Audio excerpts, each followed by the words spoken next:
to stay updated on the current strategies for prevention and also timely intervention and emergency management. So this afternoon we would have two presentations under the theme of the CPD, which would then be followed by a Q&A session. And so we would entreat all participants to put down your questions. At the end of the presentations, we would give opportunity for us to ask our questions and be given some responses. Along the line, we would also have our sponsors speak to us in the course of the program. And so I would want to say that let's relax, actively engage and enjoy the CPD session as we learn and share our experiences and also strengthen our capacity to improve cardiovascular care together. And as we all know, this is marking the beginning of our annual general and scientific meeting for the Society of Family Physicians of Ghana. So we'll start with the first presentation, and our first speaker is a specialist family physician and lifestyle medicine specialist with extensive experience in non-communicable disease prevention, clinical care, and public health leadership. She currently serves as the Greater Accra Region NCD focal person, where she leads regional coordination of NCD programs and promotes adherence to national guidelines. She practices at the Greater Accra Regional Hospital, where she uses lifestyle medicine approaches to improve chronic disease outcomes through prevention and patient-centered care. She holds an MBCHB from the University of Ghana and a membership of the Ghana College of Physicians and Surgeons and a diplomate of the International Board of Lifestyle Medicine and currently an MPH in Lifestyle Medicine. She will be speaking to us on the topic Lifestyle Medicine in Cardiovascular Disease Prevention. Ladies and gentlemen, with a round of applause, join me welcome Dr. Jacqueline Thompson as she speaks to us. Thank you.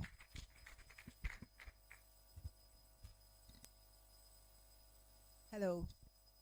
Good afternoon to all of us and welcome. Can you hear me? I can't hear myself in the microphone. You can hear me?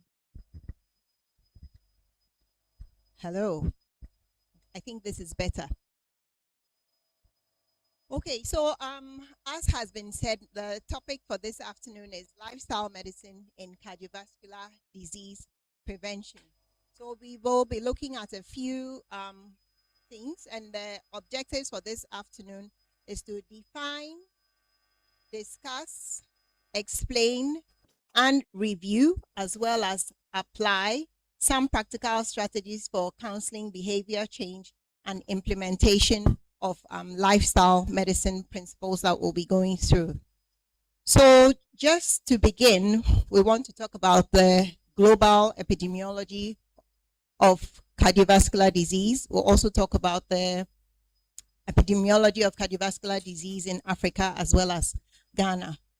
We see that cardiovascular disease, also known as CVD, accounts for approximately 32% of deaths globally, and this translates to about 20.5 million deaths worldwide. A chunk of this, 85% of these deaths, are due to stroke and heart attacks.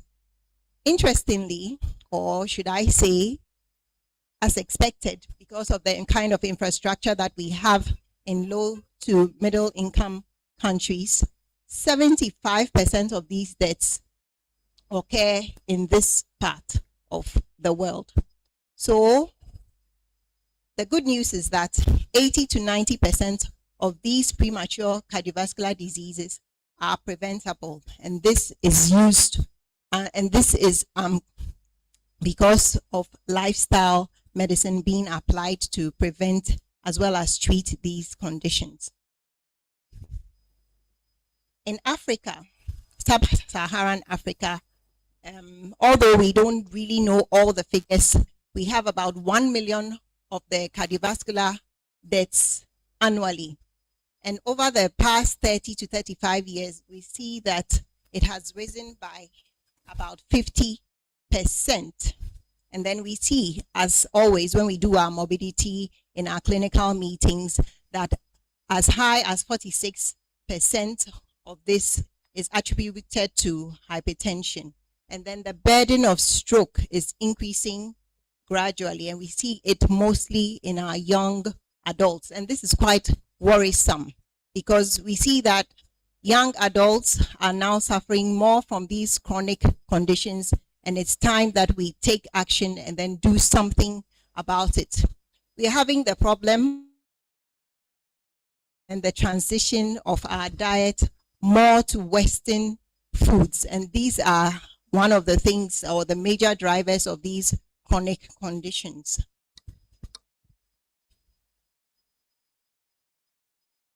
So in Ghana, we have about NCDs accounting for 45% of the deaths.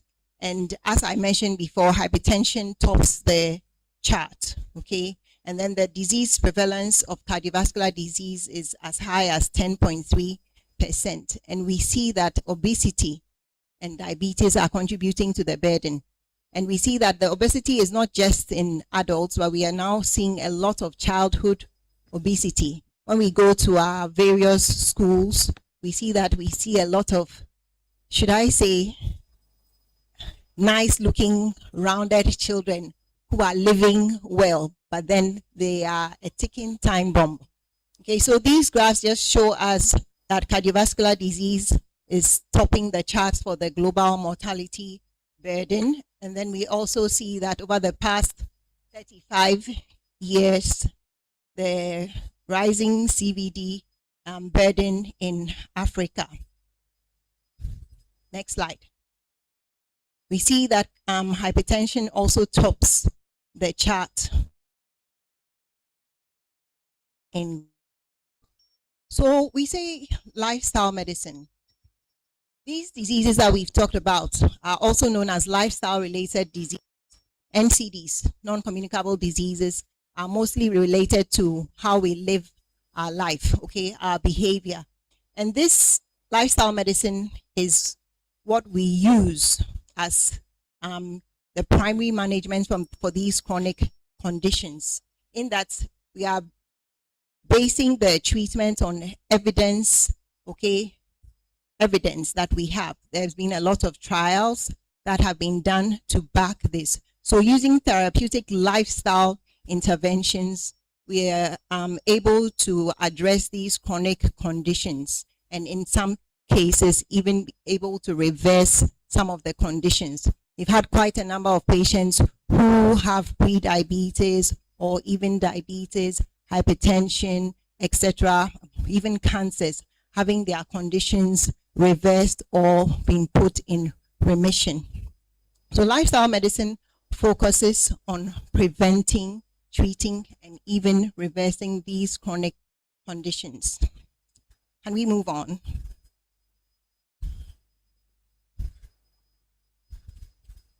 So what are the core interventions? The core interventions are based on the 6 pillars of lifestyle medicine, which we sometimes refer to as DREAMS. DREAMS is an acronym that can easily be remembered, and I will talk a bit more about that as we go on. So with these core interventions, please move on. These core interventions are not just about telling our patients that they should go and eat better, or they should exercise more, sleep better, go and socialize more, etc., etc. But it's about teaching them how to be empowered so that they can have sustainable habits to be able to achieve a long-term behavior change. Because we realize that as we talk to patients, as we talk to colleagues, as we talk to other people, a lot of people know what to do, but then how to do it is the problem. Because sometimes you start, but then you are not able to go on. I'm an example. I always tell people that since 2018, I had been trying to lose weight. So I do it a bit, and then I'd relapse. And then now people see me as like, oh, you're really living the lifestyle. And it's a good testimony, because as soon as you see me, I don't have to open my mouth, because if you knew me some years ago and you compare it to now, you can see that I'm a testimony of what I'm talking about. So back to my slides. So we see that the burden of cardiovascular disease is being driven by hypertension, diabetes, obesity, tobacco use, unhealthy diet. And the unhealthy diet is because we are human beings who love things that taste good. But who says healthy food doesn't taste good? We have that in our mind. Sometimes in Ghana they say, meaning that I'm not a goat to chew leaves or to eat grass.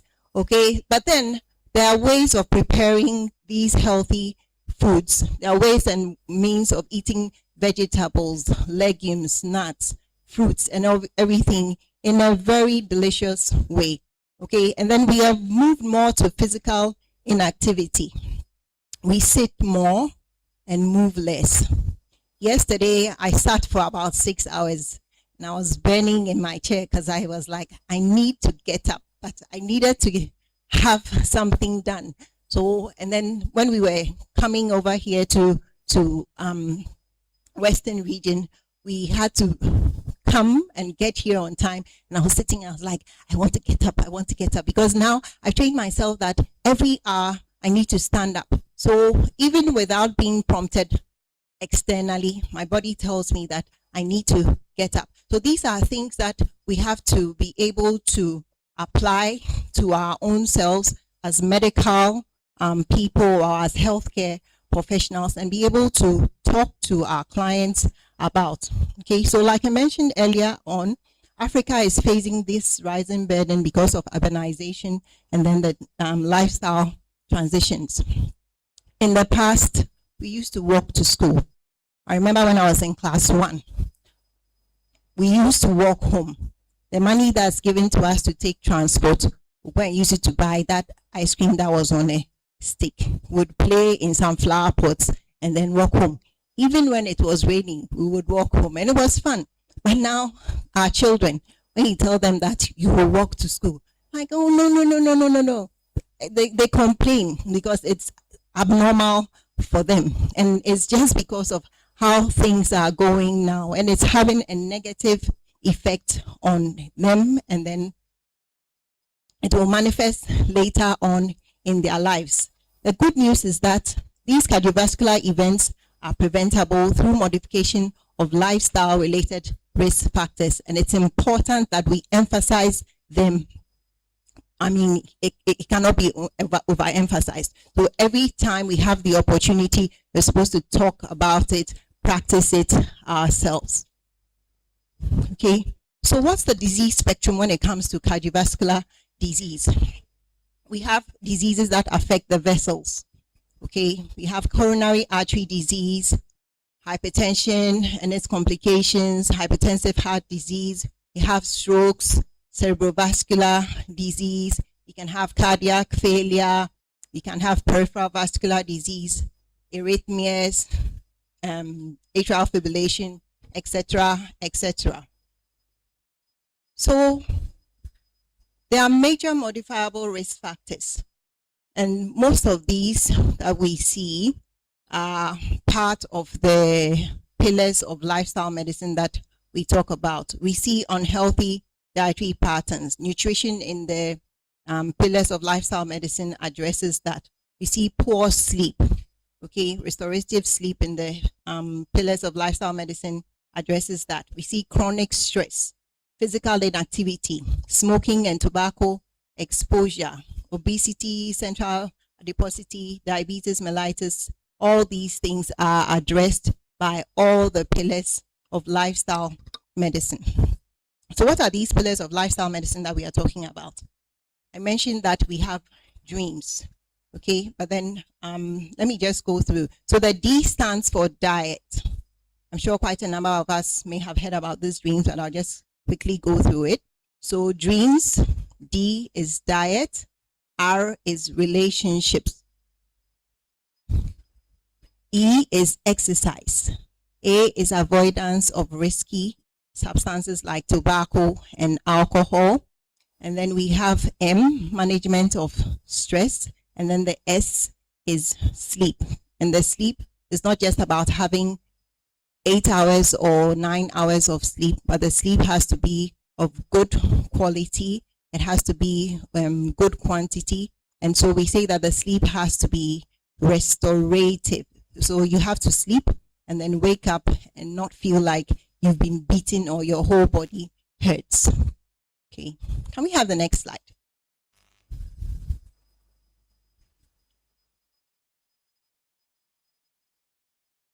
Okay, so the other S also is positive social connections, or we say connectedness. And the connectedness is not just about horizontal connectedness, which is between you and your friend or you and your family, but also vertical connection with God, whichever deity that people are able to connect with. Next slide. So why does lifestyle medicine matter? Lifestyle medicine influences pathophysiology of disease positively in that it addresses the chronic inflammation that drives the atherosclerosis, which leads to dysfunction in the endothelium. Okay, it also contributes to metabolic syndrome and vascular disease, that the insulin resistance, it helps to curb that. And then also when we talk about oxidative stress, which damages the tissues, the lifestyle medicine or lifestyle modification is able to counter all these, which results in improved blood pressure, improved lipid profile, improved glucose control, as well as improvement in the health of the vasculature. Next slide.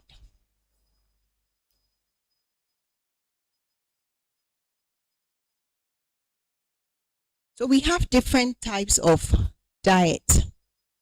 So we talk about we talk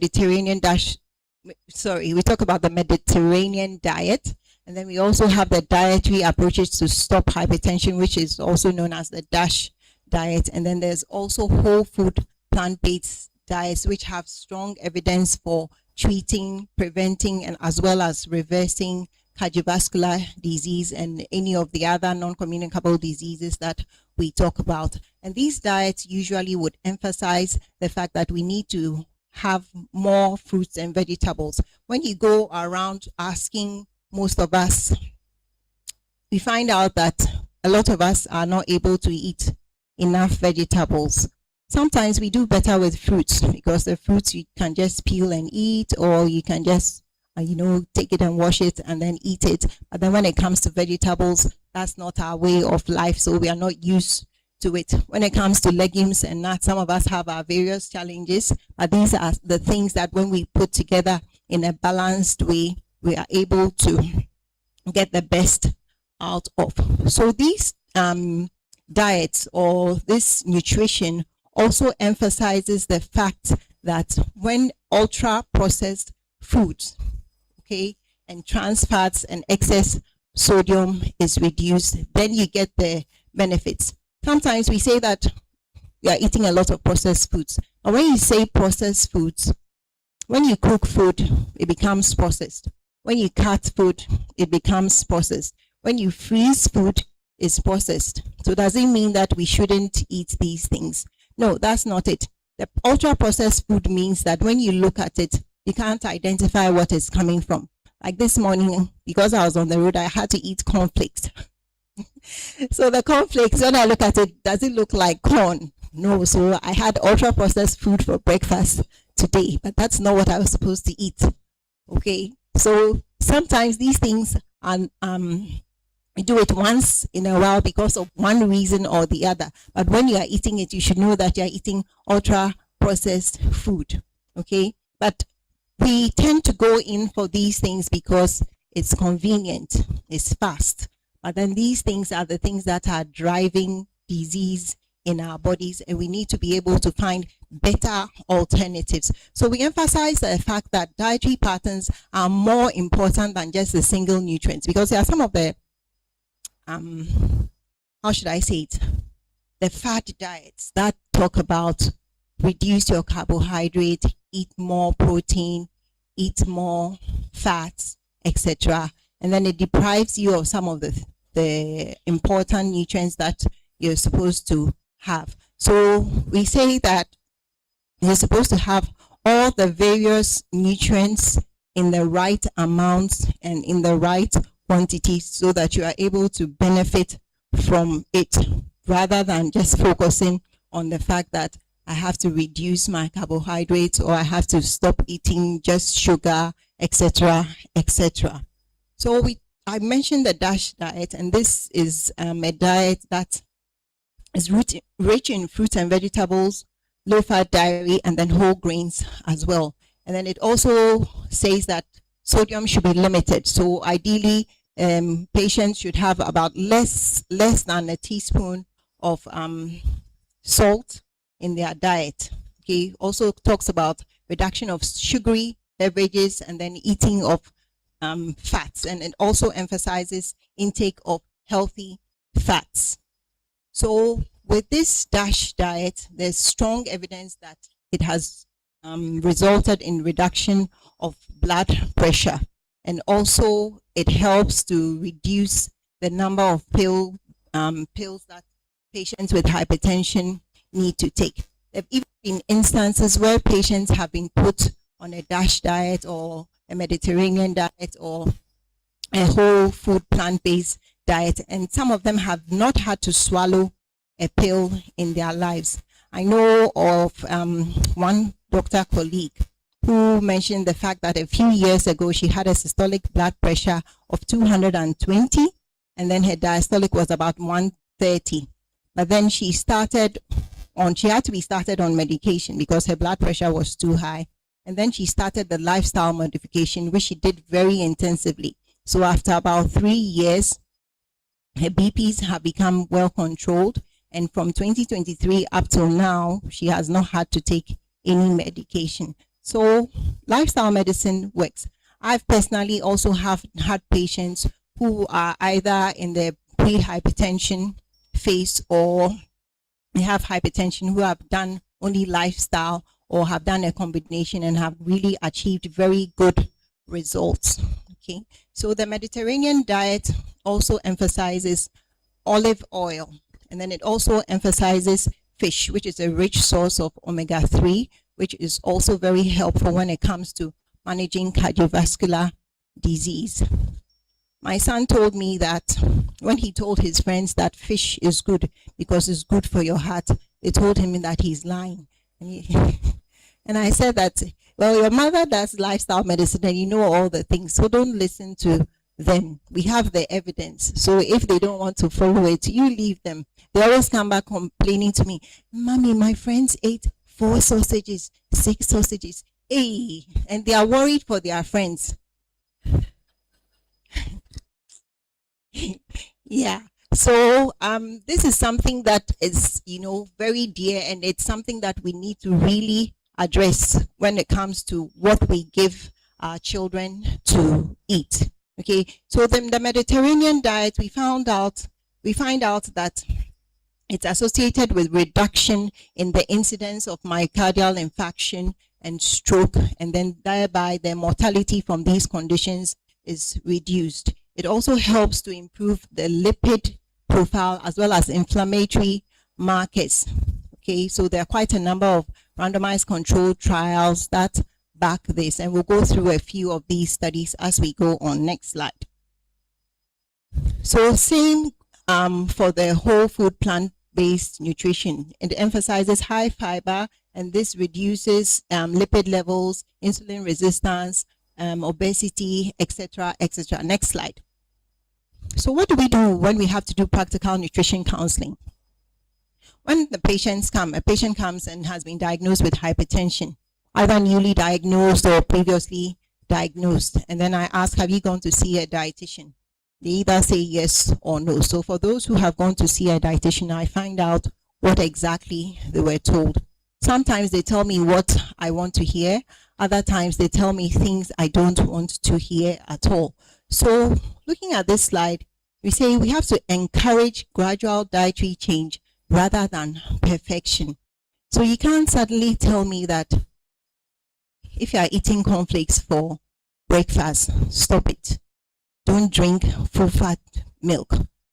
Don't drink coffee or tea with sugar. It's supposed to be a gradual change because that's where you'll be able to achieve better results. So you give the patient a target and say that, okay, if you're taking about 3 teaspoons of sugar in your coffee, can you reduce it to 2? I say, oh yeah, I mean, that's doable because it's got to do with the retraining of the taste buds. So you have to take them through that gradual thing, through that gradual method of bringing about the change rather than a drastic turnover that doesn't usually work and is not sustainable.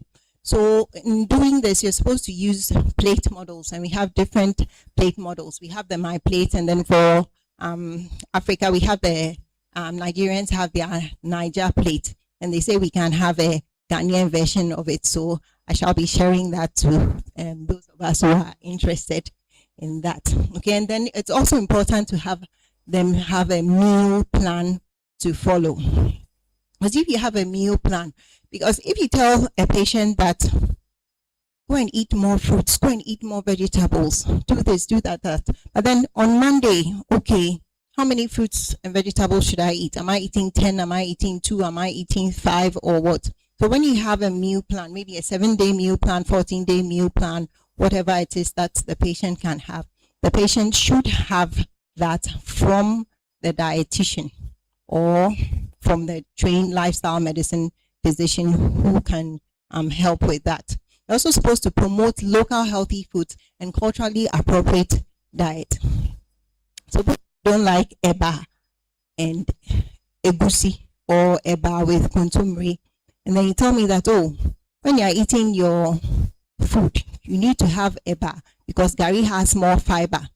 I'm just looking at you, I'm like, or even if you are telling somebody who is not of Ghanaian origin, or you are, crossing, you tell somebody that, okay, eat tuozafi or eat kokonte, they are not, accustomed to such diets. So you have to be able to tailor what the patient wants to their needs. So sometimes there are patients who will say that I don't like avocado pear, or I don't eat apples, etc.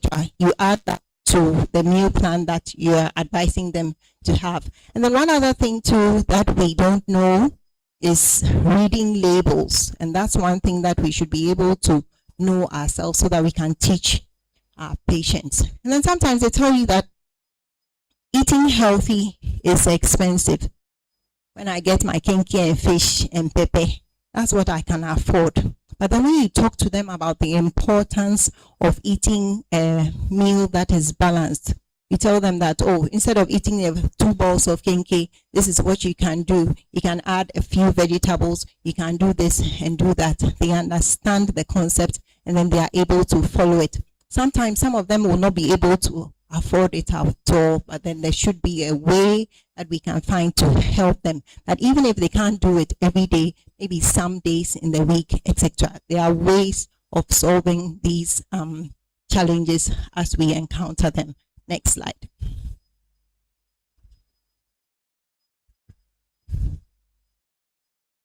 Okay, so when it comes to salt, sugar, and ultra-processed foods, we realize that high sodium intake contributes to hypertension. Okay, sugary beverages increase diabetes and obesity risk, and then ultra-processed foods are linked to inflammation as well as the cardiovascular events. So we should rather encourage home-cooked meals and healthier substitutions. When we got here, we were asking someone, where can we get food to buy? And he seemed to be lost. What came to my mind was that this guy probably doesn't eat from outside, so he doesn't know where the food joints are. He probably eats from his home. I may be wrong, but that's what I got from there. Next slide. So what are some of these studies? We know about the InterHeart study that looked at about 9 modifiable risk factors, which accounted for over 90% of myocardial infarction risk. And there were 5 major factors, which were smoking, hypertension, diabetes, abdominal obesity, and stress. And this demonstrated that there's a lifestyle risk that is globally known, or irrespective of the fact that of where you are in the world, these risk factors are things that contribute to myocardial infarction. Okay, and then the Framingham study, which is a long-standing study that has been going on since 1948, has looked at people from different generations and has looked about over 15,000 people. Okay, and it identified that high blood pressure as well as high cholesterol are major contributors to heart disease, and that's where the Framingham score that we are all conversant with is calculated, and then is used to distinguish what modality of treatments that a patient to be given, whether they should be given intensive lifestyle changes, or they should be given medication, or they should be given both. And then we look at the diabetes prevention program, which was a lifestyle intervention that a study was done and was found that diabetes incidence was reduced by as much as 58%, and also significantly emphasized that exercise improves weight loss and also improved sensitivity to insulin. We also see the Predimed trial, we see the DASH trial, the Ornish lifestyle heart trial, we see the Lions heart style study. There are so many different studies that have been done to back the fact that lifestyle medicine, when applied to cardiovascular diseases, the whole spectrum that I talked about earlier, helps to curb or prevent these cardiovascular diseases that we have talked about. Can we go to the next slide? So physical activity. We know that regular exercise helps when it comes to lowering blood pressure.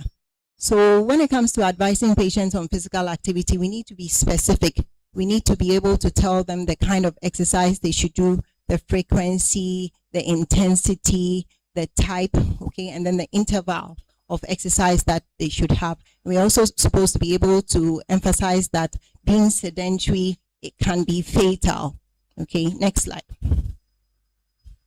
So what are the exercise recommendations? We usually would tell them that at least 150 minutes per week of moderate intensity of aerobic activity, or 75 minutes per week of vigorous activity.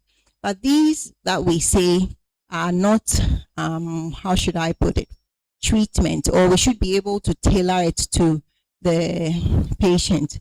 You don't say that maybe a 90-year-old should be able to do this, or maybe a person who has serious cardiovascular issues should be able to do this amount of exercise. What I'm just trying to say is that you should be able to tailor the exercise to the patient. You're supposed to be able to give them what fits them.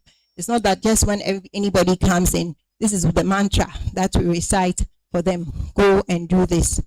We should be able to tell them that this is what you are expected to do. And we should also emphasize that any activity is better than none, because that's what the 2018 physical activity guideline tells us. The one that was published 10 years prior to that said that at least you should have, excuse me, a few minutes of, it gave a specific number of minutes of exercise that one should have. But now we're saying that if you are not sedentary, it's better than being just sedentary. So when we are talking about exercise, we also emphasize the fact that you should start low and then progress gradually, meaning that the patient should not be told that once you need 150 minutes of exercise in a week, then it means that Monday, Tuesday, Wednesday up to Friday, do 30 minutes of exercise. For somebody who's been sedentary, who just, wakes up, does his normal routine things, doesn't do exercise regularly, they will not be able to cope, or they will find it too hard to do. So it's something that you say, start gradually and then increase it according to the pace that is comfortable for you, and then you advise them how they should increase it. Somebody may be able to start at 10 minutes. Somebody may be able to start at 5 minutes. Some people are able to do the 30 minutes. So you should ask them what is comfortable for them and then encourage them as they go on. Sometimes someone will come and tell you that you said I should do 10 minutes a day, 5 days a week. I was only able to do 5 minutes a day, 3 times a week. He's moved from 0 to 5 minutes. They have to give him a pat on the back and say that you've done well, keep up the good work. Okay, so eventually when they start getting used to it, then they increase it. I remember 2 years ago, I had a client who had hypertension, and he was a man and told me, Doc, I don't want to start swallowing any pills. And I told him that, okay, your blood pressure is not too high that you can be spared for taking pills. So I asked him to do the 150 minutes of exercise, start gradually. A month later, when I saw him, he came and told me that he was doing 210 minutes in a week. I said, how did you achieve that? He said, Doctor, the motivation is that I don't want to swallow pills. Yeah, okay, let's go on, please. So obesity is a problem.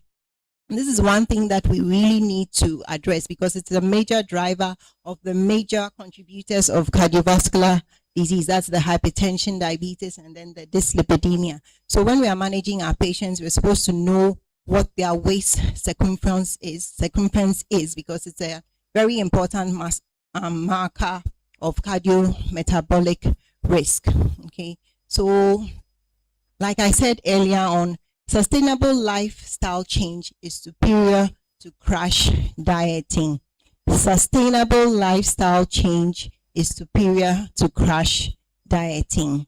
Because if you do a crash diet, when you get to a point, you will relapse. And then all the issues begin again.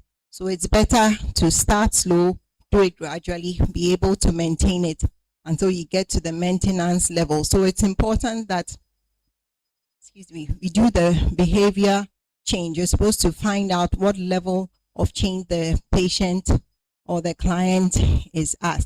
That's the trans-theoretical model of change, where we have to go through the various stages, see where the patient is at, and then you meet them there and encourage them to go on.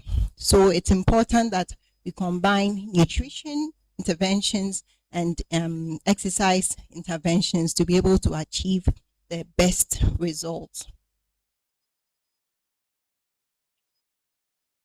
So how about sleep and cardiovascular disease?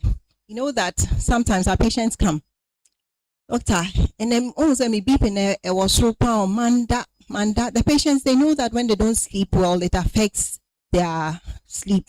And I think it's just something that they've noticed. Sometimes we say that, oh, maybe the patient is just giving an excuse, but it's proven that poor sleep increases risk of what? Having high BPs. It increases the risk of hypertension, obesity, diabetes, and even also arrhythmias. Ideally, like I said earlier, adults should have what? Between 7 to 9 hours of sleep. And sometimes when I ask, how many hours of sleep are we getting as adults? And then most of us fail. Or is it failure? Maybe it's not failure, but due to certain circumstances, we are only able to catch about maybe 6.5 hours of sleep because you have to wake up early to commute to work, etc., etc. Some people have young children, they have to wake up in the night, sleep is interrupted, you have to meet your deadlines, etc., and etc. But if we know that poor sleep contributes to bad health, then we should be able to address it and find a way of catching up on our sleep. I'm saying catching up in inverted commas because usually that is not what you can't catch up with your sleep. You're supposed to have the adequate sleep. Okay, and then we know also that obstructive sleep apnea is strongly associated with cardiovascular disease. So when the client comes to us, we're supposed to be able to go into details about what their sleep pattern is, because a lot of people, to my amazement, have issues with sleep. And sometimes you come and then you said somebody doesn't have sleep, and then just finding the easy way out is to either give them some pills or tell them darken your room or do etc etc, and they come back and they come and tell you that it didn't help, or maybe it helped for just a short period and they are back to square one. So having adequate knowledge, or and then referring them to the appropriate persons who can help them with their sleep, will help them to be able to combat this risk factor, poor sleep, that could lead to cardiovascular disease. Next slide. So stress. We are all stressed. We are all stressed out for one reason or the other.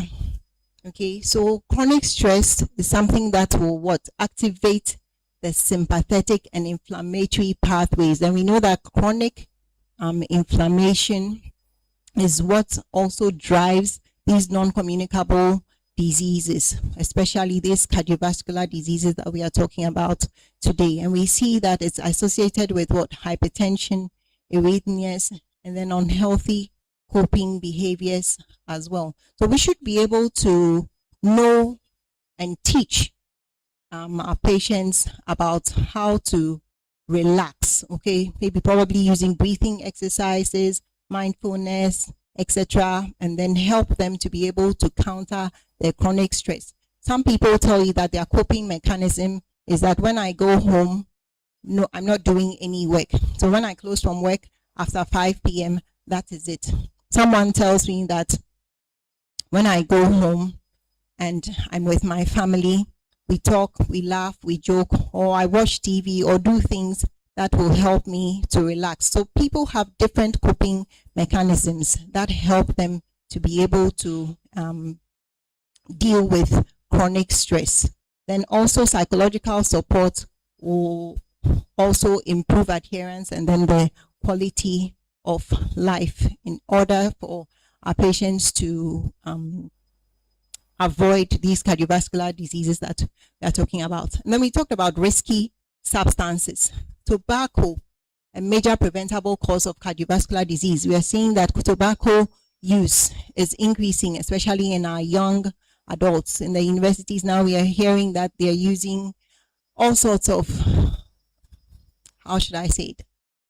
All sorts of substances. And they think that these substances, because are flavored, they are doing shisha, etc., etc. And they think that because it's not flavored, because it's flavored, it's not harmful. They give all sorts of excuses. But these are the things that are leading to cardiovascular disease. At first in Ghana, you wouldn't find people who smoke. And now we are seeing people who smoke. And there are people who come from outside and then they're like, how come now smoking is becoming a thing? There are certain African countries and other European and Asian countries where we know that they smoke a lot, so they are having a lot of cardiovascular disease. But that has infiltrated into our system, and then we need to be able to curb it before it becomes too much of a problem. So we have to encourage cessation of smoking very rapidly so that it will reduce the risk of developing cardiovascular diseases. And then also excessive alcohol intake. Now the saying is that no amount of alcohol is safe. So yeah, maybe I have a client who I didn't know that she has this metra kakra. So her sister came to tell me that, this is one thing that my sister does. So frighten her that she will develop chronic kidney disease if she doesn't stop that. She's very afraid of kidney disease. And this person who is talking to me is a culprit. She says she eats fries and chicken for breakfast. And when she's going to have that breakfast, even when you call her on the phone, she won't answer you. So then I asked her that, so what should I frighten you with? She said, I mean, if I will die, I'll die. The only important thing is that I have a good relationship with God. So if he calls me, I'll go. So what about social connection and heart health? Loneliness and social isolation increase cardiovascular mortality. That's been proven. So when you have supportive relationships, it improves adherence as well as resilience to be able to counter cardiovascular disease. And then also engaging in community activities, having groups that you join, whether it's church or whether it's social groups, etc., helps for patients to have that kind of support to be able to help to prevent cardiovascular disease, as well as when we are treating cardiovascular diseases using lifestyle modification. And then also it's important to engage the family so that we have the clients adhere to the lifestyle changes that they've been asked to do. I have quite a number of examples. I have a young adult who's obese, says she wants to lose weight. She started very well. She was really motivated. Unfortunately, she has a family member who tells her to hide Diet Coke under her bed and drink it because there's no sugar inside, so it's good for her. And then also, her mother had bought a bottle of honey and couldn't find it. Lo and behold, it was under her bed. What did she do with it? She poured little bits of it and put it in the freezer that it was toffee. Honey is healthy, so why not? So you see, sometimes there are things that family members may do that will counter what you are trying to do. So it's important that the whole family is involved in managing the client. Next slide. So what about hypertension and lifestyle medicine? We talked about sodium reduction, exercise that lowers blood pressure. It's been proven.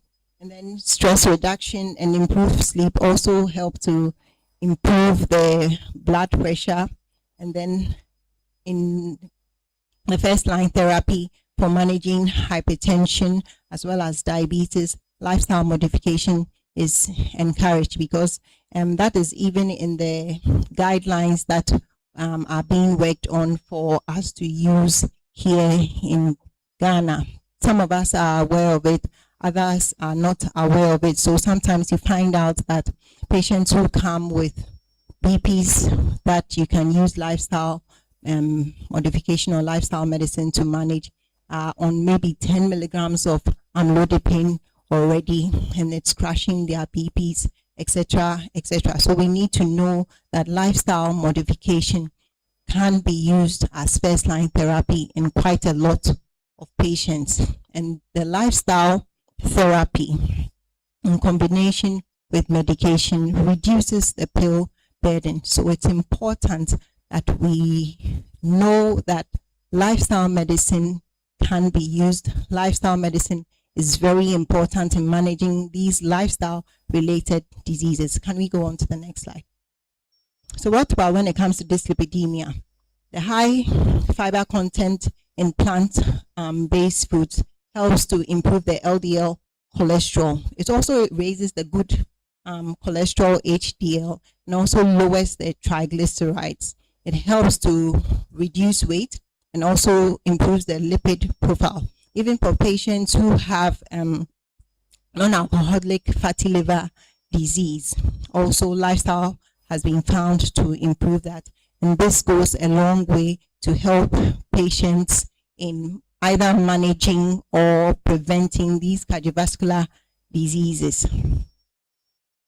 Okay. So the same applies for diabetes. It can prevent or delay type 2 diabetes, helps to improve the blood glucose, and then also we need to emphasize more and more, but behavior change is important for critical sustainability. So cardiac rehabilitation and lifestyle medicine. This reduces recurrent events and mortality, and then when you combine exercise, nutrition, and then good education as well as with psychosocial support, you see that the functional capacity and quality of life of the patient is improved. However, because of probably low knowledge or because of not being able to apply these, we are not using it as much as we need to. But as time goes on and more people are educated and become aware of the usefulness of lifestyle modification in managing these conditions, we will make a headway and we will gradually be able to break through when it comes to these conditions. So what do we need to do? Like I said earlier on, we're supposed to do motivational interviewing. You're supposed to have the patient have SMART goals. So you plan with them, you have an action plan where you have their goals, and then you also help the patient to be able to be accountable. So they're supposed to do self-monitoring, and then reassure them that the change is gradual, and then they require follow-up for them to be able to achieve their aim. Next slide. So what do we have to do as clinicians?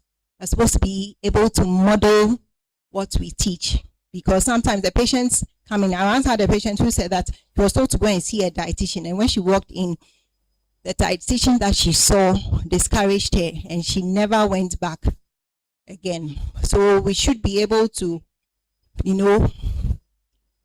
speak to the patient by, even when the patient just looks at you, you're supposed to be able to encourage the patient that way. Okay, so every time we have the opportunity, you're supposed to be able to impact the life of the patient, because it's been found out that as clinicians or as healthcare professionals, when we practice what we are telling the patient, we are able to get them to follow it, because you understand the challenges that the patient is going through. You're able to identify with them, and you're able to teach them the ropes because you've been there or you are in the process of getting there. And it's important that we have collaboration with other healthcare providers. So if you are a clinician, family physician, and you send your patients to a dietitian, or you send them to an exercise physiologist, or you send them to a psychologist or a sleep therapist, etc., it helps in managing the patient very well. So sometimes the problem is that we have limited time, because when you are supposed to go through all this, the different pillars, find out where the problems are. But usually the OPD is heavy. You're supposed to clear the patients. But then if you are able to, one of the ways of doing that is to have a group consultation, but you're supposed to seek the consent of the other patients so that you can talk to them all at once, and then that helps. And then sometimes you have the socioeconomic barriers, as well as the different foods that people probably have insecurity to, and then also the cultural and environmental influences, and then lack of reimbursement and training. The training is expensive. Yesterday I found out that there are quite a number of people who are interested in lifestyle medicine, but then it's because the training is not available here, or what is available they can't afford. So it's something that we need to look at as a body and see how we can counter that. And then also patient readiness and adherence challenges. I have a patient.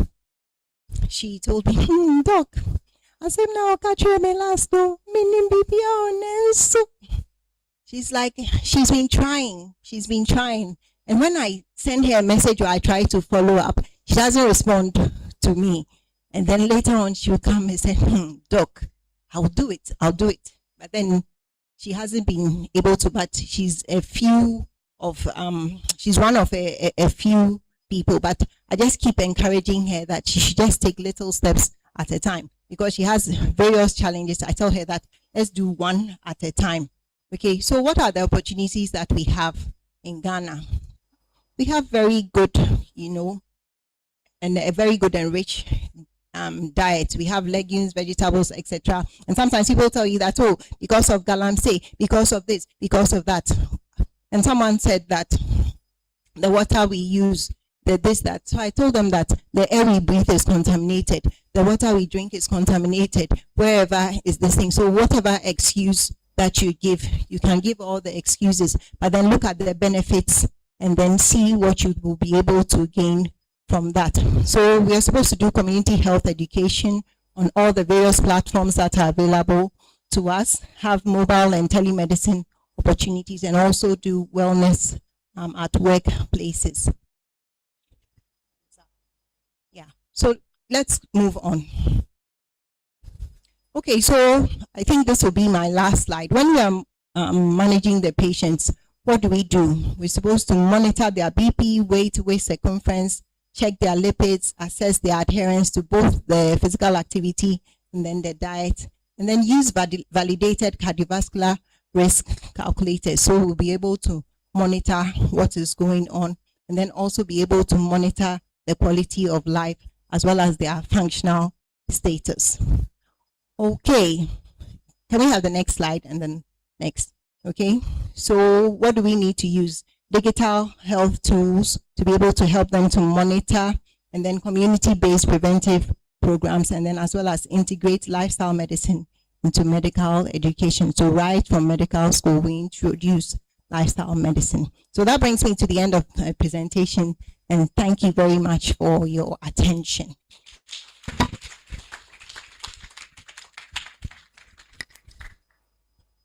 Thank you very much, Dr. Jacqueline Thompson. Can we do it again for her as she takes a seat? It was a very insightful and elaborate presentation. She did mention that lifestyle medicine focuses on preventing, treating, and reversing chronic diseases. And she's also spoken to us about the 6 core pillars of therapeutic wellness. So our diet, relationship, exercise, avoidance of risky behavior, management of stress, and then sleep. Okay, so let's note down our questions. When we come to the Q&A session, we are going to take our questions. For our online participants, please put your questions in the question and answer box. We would address them during the Q&A session. This CPD is supported by Getz Pharma, and so we'll take a short presentation from Getz Pharma. We would invite Mr. Dominic Ohene-Ansa to give us a short presentation from Getz Pharma.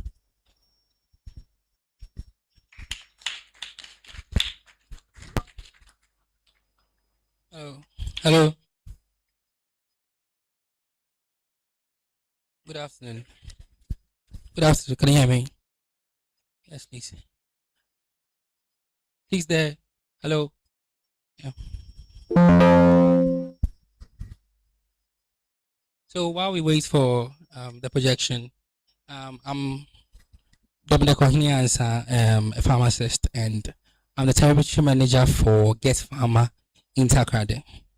So I'll be taking you through one of our flagship products.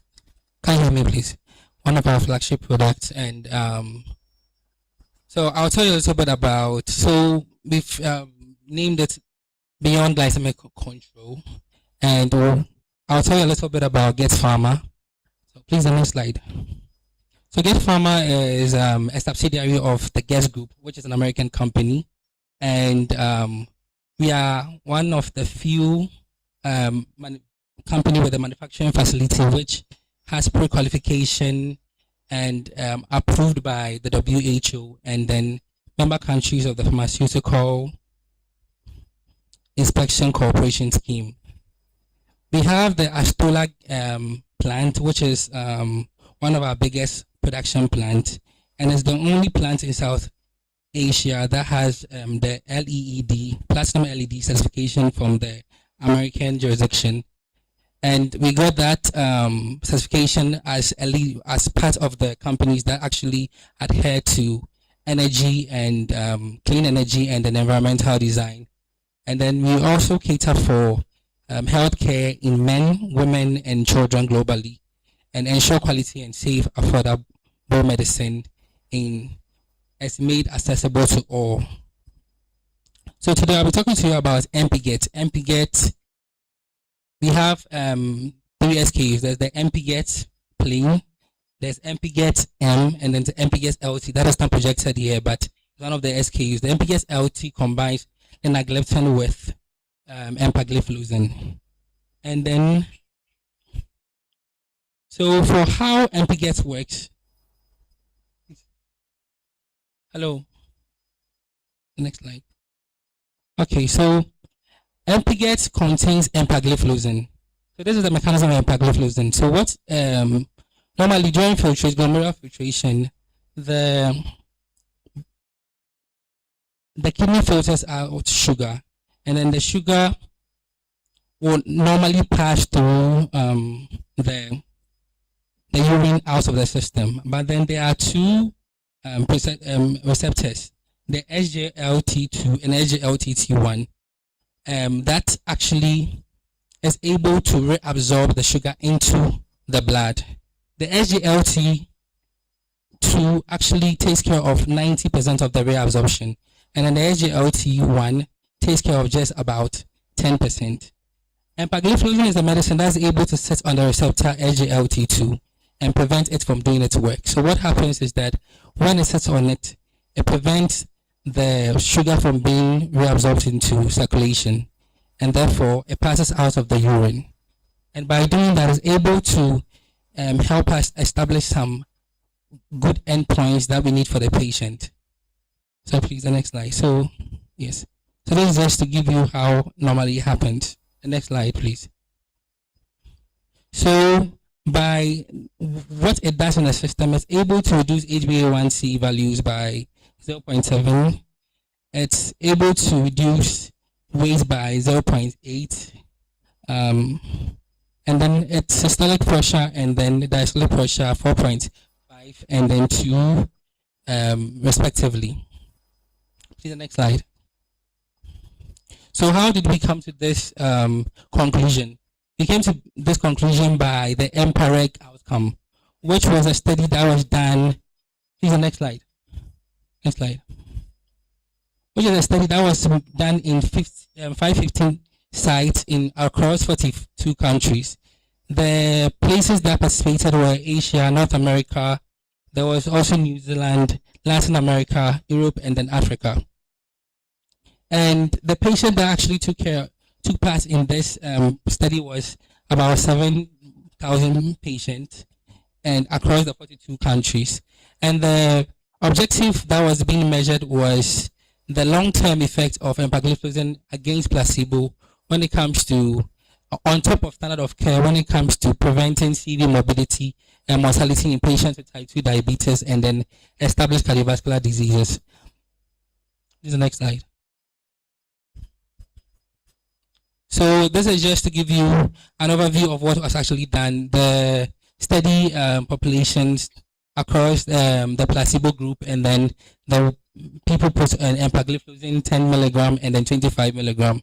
And after this, the median study drug exposure was 2.6 years, and then the median observation time was 4.1 years. And after this was done, the outcome was, I'll show you in the next slide. Please, the next slide. So we realized that after the study was done, we realized that for 3-point MACE, which is major adverse cardiovascular event, it was relative risk reduction was 14%.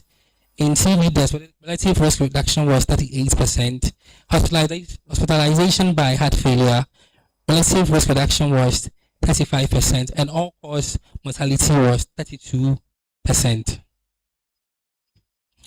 We also thought to actually assess the efficacy of the product of the drug in diabetes without so patients with diabetes without diabetes who have heart failure. So looking at people who don't have diabetes but have heart failure, we wanted to ascertain whether the medication is able to also establish these endpoints that we've established that will help the patient. So we did that. We studied the outcome of the product of the medication in preserved heart failure patients with preserved ejection fraction, and those without reduced ejection fraction as those with reduced ejection fraction as well. And then we did that in the Emperor studies. So the Emperor studies, please, the finding in the next slide, please. So the first dedicated outcome trial. So as a matter of fact, the first dedicated outcome trial for empagliflozin in patients with chronic heart failure. and it specifically was used to address the safety and efficacy of empagliflozin in patients with heart failure with either reduced or preserved ejection fraction. And then we use it to evaluate whether the effects on heart failure outcome extends to patients without diabetes, as I earlier stated. Please, the next slide. So this is how the study was done. This is the study groups and how it was demarcated across empagliflozin 10 milligram against placebo. And the findings I'll show you in the next slide.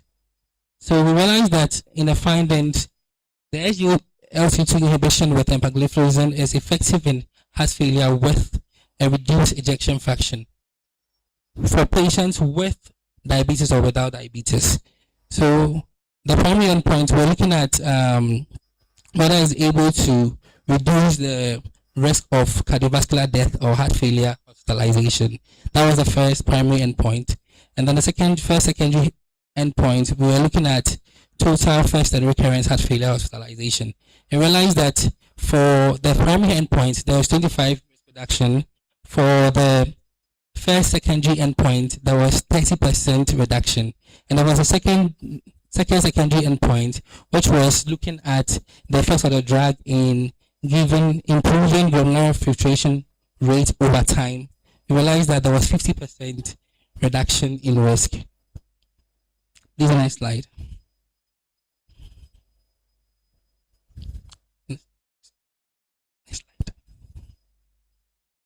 So with all this, the American Journal of Managed Care came out to say that for the first time, a clinical trial has successfully shown the therapy can cut risk of hospitalization and cardiovascular death for patients with heart failure with preserved ejection fraction. That was the first time that the American Journal came out to say something like that. So this led to the major associations across the world to actually inculcate empagliflozin in therapy. So this shows an overview. So normally we look at if you are looking at cardiovascular risk reduction in patient, once you ascertain that the person has a high risk of cardiovascular event, whether that was as a result of you assessing their SCVD risk, or whether that was as a result of other indicators like if the person is 55 years and older, or the person has two other risk factors like the person is a smoker, the person has obesity, or whether the person is having an active heart failure, or if the person has chronic kidney disease. The guidelines ascertain that you can use empagliflozin successfully to be able to prevent the person from having the cardiovascular death that we don't want, and then the strokes that come with these conditions. So this is just an overview of what what instances in a patient that you can put them on empagliflozin. The next slide. And I'll give you some of the global clinical recommendations. So for diabetes, the American Diabetes Association, the International Diabetes Federation, European Federation, they all support the use of empagliflozin for diabetes. For CVD, CV disease, European Society of Cardiology and an American College of Cardiology all support the use of empagliflozin. And then for heart failure, Canadian Cardiovascular Society and then the European Society also support the use of empagliflozin. So we realized that before this particular finding, it was just ACE inhibitors, beta blockers, and then that were actually recommended for the management of reduced ejection fraction heart failure. But then now the DAPA and the empagliflozin are recommended. Okay. So to wrap it up, these are some of the mild side effects that would actually come with the use of the drug and how we mitigate them if you are using them. And then this is more of that and how you're supposed to normally start with 10 and then you titrate up. So to end it, empagliflozin is able to it's able to give established HbA1c efficacy, early impacts on risk reduction of CV death, offer renal protection, recommend and management of diabetes and heart failure, and available as a single dose medication. Is the next time. So this is how they look like. Thank you very much.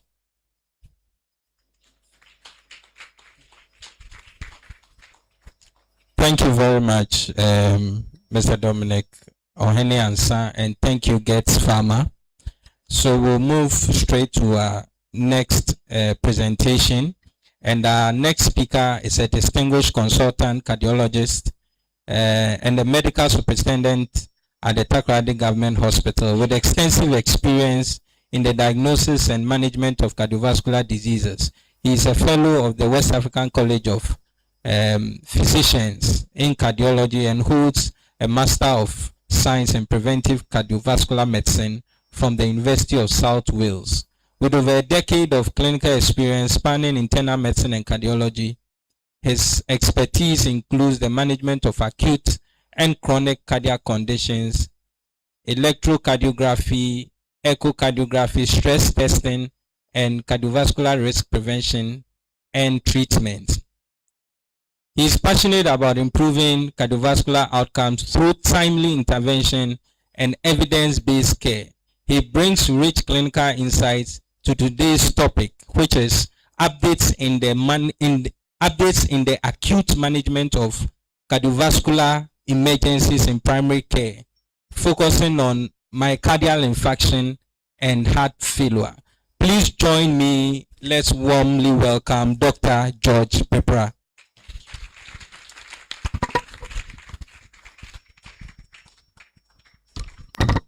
Thank you, sir, for the introduction. And thank you, Softtalk, for the honor to do this presentation. And thank you, Jackie. Jacqueline is my classmate. And so, as Gloria, so I'm at home. And there are a lot of familiar faces around. So I'm very happy to be here. And I think Jacqueline has done a very important aspect of what I'm going to talk about. Because if actually our patient and ourselves, we are doing what she said, then I wouldn't have much work to do. At the end of the month, I'll just go for my salary and go and sleep. But unfortunately, we are not listening. All of us, including our patients. So I have to present on MI and heart failure. So cardiovascular emergencies remain a major cause of morbidity and mortality. Please, we can go to the next slide. No. Okay, yeah. So this makes rapid recognition, accurate diagnosis, and early initiation of evidence-based therapy very essential. Otherwise, we will lose this patient. And this presentation, I'll be looking at the management of acute coronary syndromes and then acute heart failure. So we'll start with the heart failure. We'll go to the epidemiology. So, in fact, we are starting with acute coronary syndrome, right? Oh, my slides are playing tricks on me. Yes, the first topic we are dealing with is with acute coronary syndrome. And the epidemiology shows that it's the leader when it comes to death. So this is English, but the simple message is that when it comes to death, the leading cause of death in the whole world is ischemic heart disease, what we are going to talk about. And this compares WHO data, that of Ghana and the United States. And in 2019, ischemic heart disease was the fourth cause of death in Ghana. If you let's go back. If you look at the table very well, the first two, which is neonatal conditions and lower respiratory infections, are mainly in children. And if you should take that population away, if you look at the adult population, what is killing us as Ghanaians? The number one is stroke. And then number two is ischemic heart disease, according to this 2019 data.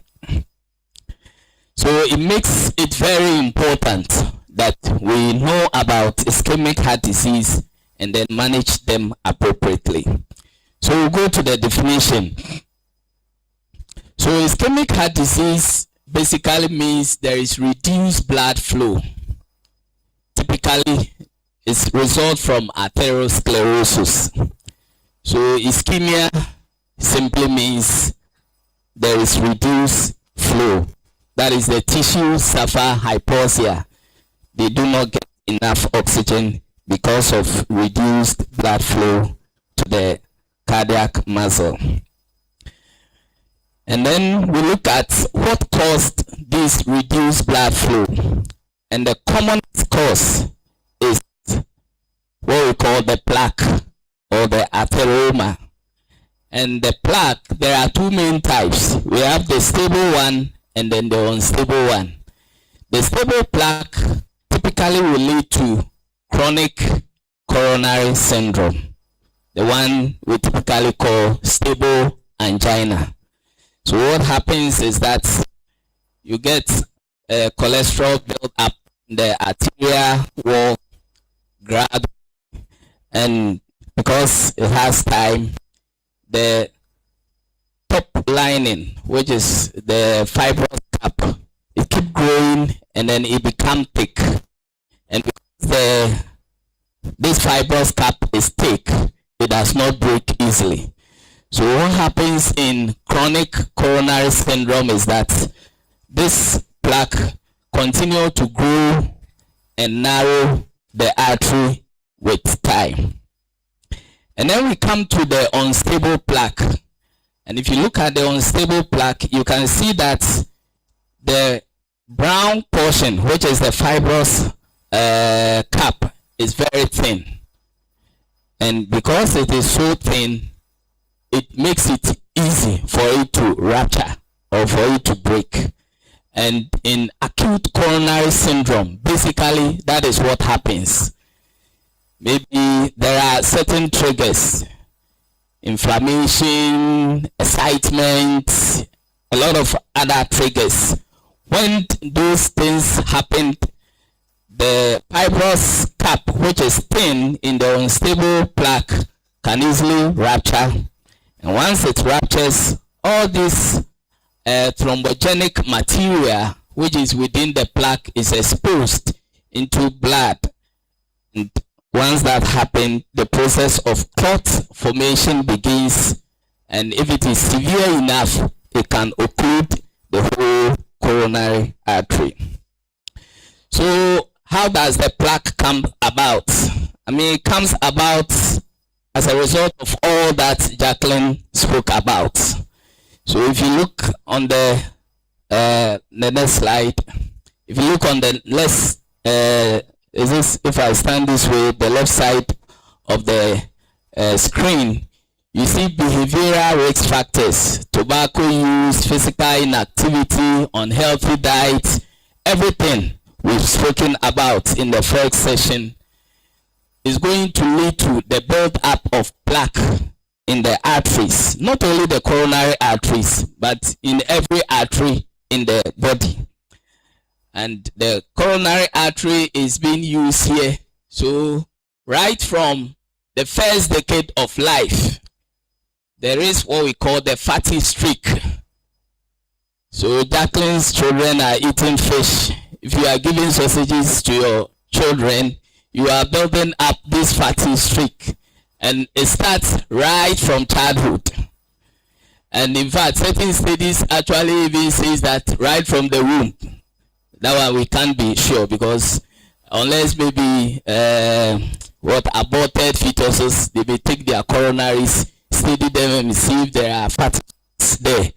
But these things start early. That is why these diseases are now killing us, because it happened over a long period of time. It's not a one-time thing, and the treatment is also a lifelong thing. So it makes it very difficult. So it is important that we start the prevention right from childhood, because that is where these plaques start building from. And when these arteries become diseased, and then it can lead to, it can get sclerotic, so we call it atherosclerosis. And these atherosclerotic vessels can easily undergo spasms. Vasculitis is other form of pathology. Dissection is other form. Emboli is other form. Hypertension and anemia, severe anemia we're talking about here, PCI, cabbage. All these things can damage the coronary arteries, leading to ischemic heart disease. But the main thing we are focusing on today is the atherosclerosis, because that is the commonest cause.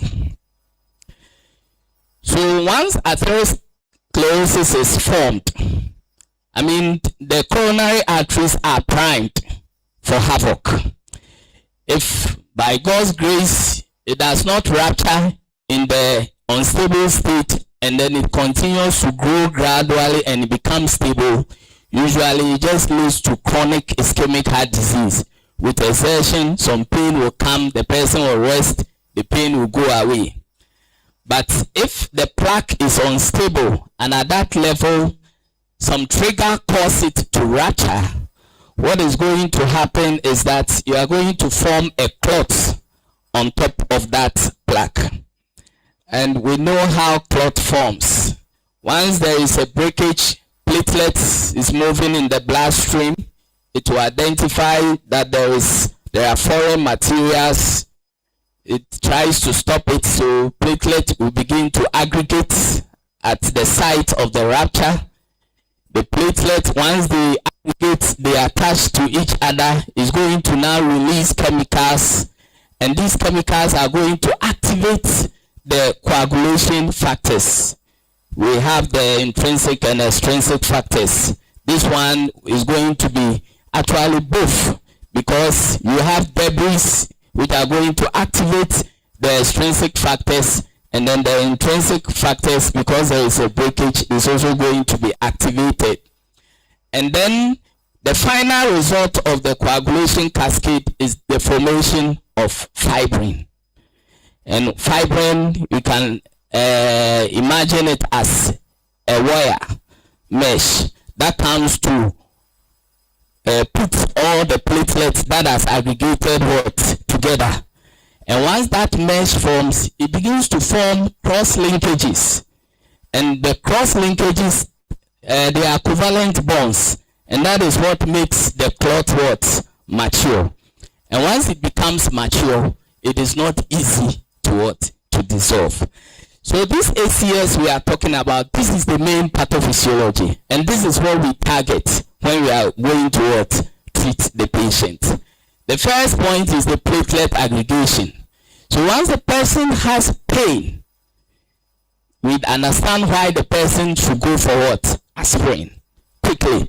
Because if you take it quick enough, it's able to stop the pathophysiology much earlier.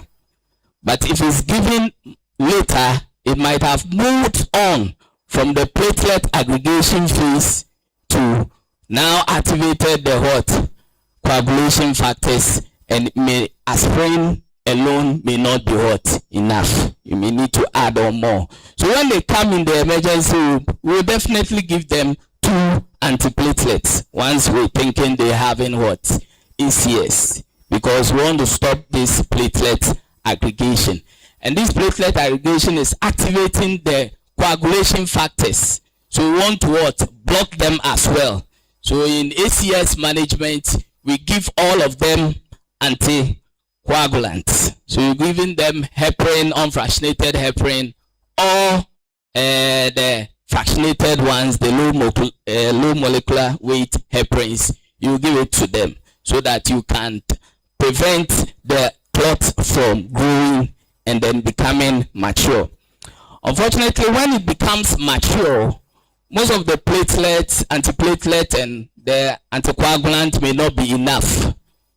And in STEMI, we'll look at STEMI into detail. In STEMI, where there is total occlusion, your antiplatelets and anticoagulant will not be hot enough. You need to actually break down the wire mesh so that you will dissolve the clots that has been formed. So in this situation, we want to give them a fibrinolytic or thrombolytic, such as tenecteplase, alteplase, retiplase, to treat that condition. And let me quickly add that it's only in STEMI that we do fibrinolytic. In all the other ACS, we can do antiplatelet, anticoagulant. But in STEMI, we do fibrinolytic. It's not as if in the others, clots don't form. But fibrinolytics is a dangerous drug. It can kill. So you only want to use it when the pathology is most severe. So we use fibrinolytic only in the most severe form of ACS, which is STEMI. So this is what I spoke about. So when the clot form and the clot, we move on to the next slide, totally occludes the coronary vessel, is going to cut off all blood supply to that muscle, and that muscle is going to die. So that is commonly going to result in STEMI, that is ST elevation MI, the big red arrow. So that is what is going to happen. If the clot formation does not occlude the coronary artery completely, what we term partial occlusion, then usually is going to lead to one of two things.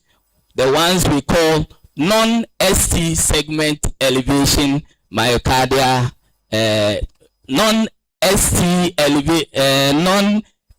segment elevation ACS. So we try to divide it into two. So we have the STEMI and then the non-STEMI. The non-STEMI, there are two of them.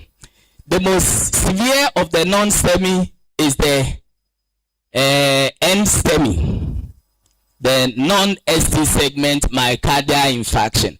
That one, the clot doesn't totally occlude the coronary artery, but is severe enough to cause myocardial heart injury. So when myocytes get injured, they break down. And once they break down, they begin to release whatever chemicals that are inside it. So once there is a myocardial injury, then biomarkers of myocardial injury, mainly troponins, are going to be released into the bloodstream. And then the milder form is unstable angina. That one, the occlusion is not severe enough to cause myocardial heart injury. So it just causes an ischemia. It's not getting enough oxygen, so there is pain. But the ischemia is not severe enough to cause the myocyte to break down. So in unstable angina, there is no injury. There is pain because of reduced oxygenation to the muscle, but that occlusion is not severe enough to cause myocyte to be damaged. So you don't get biomarkers going up.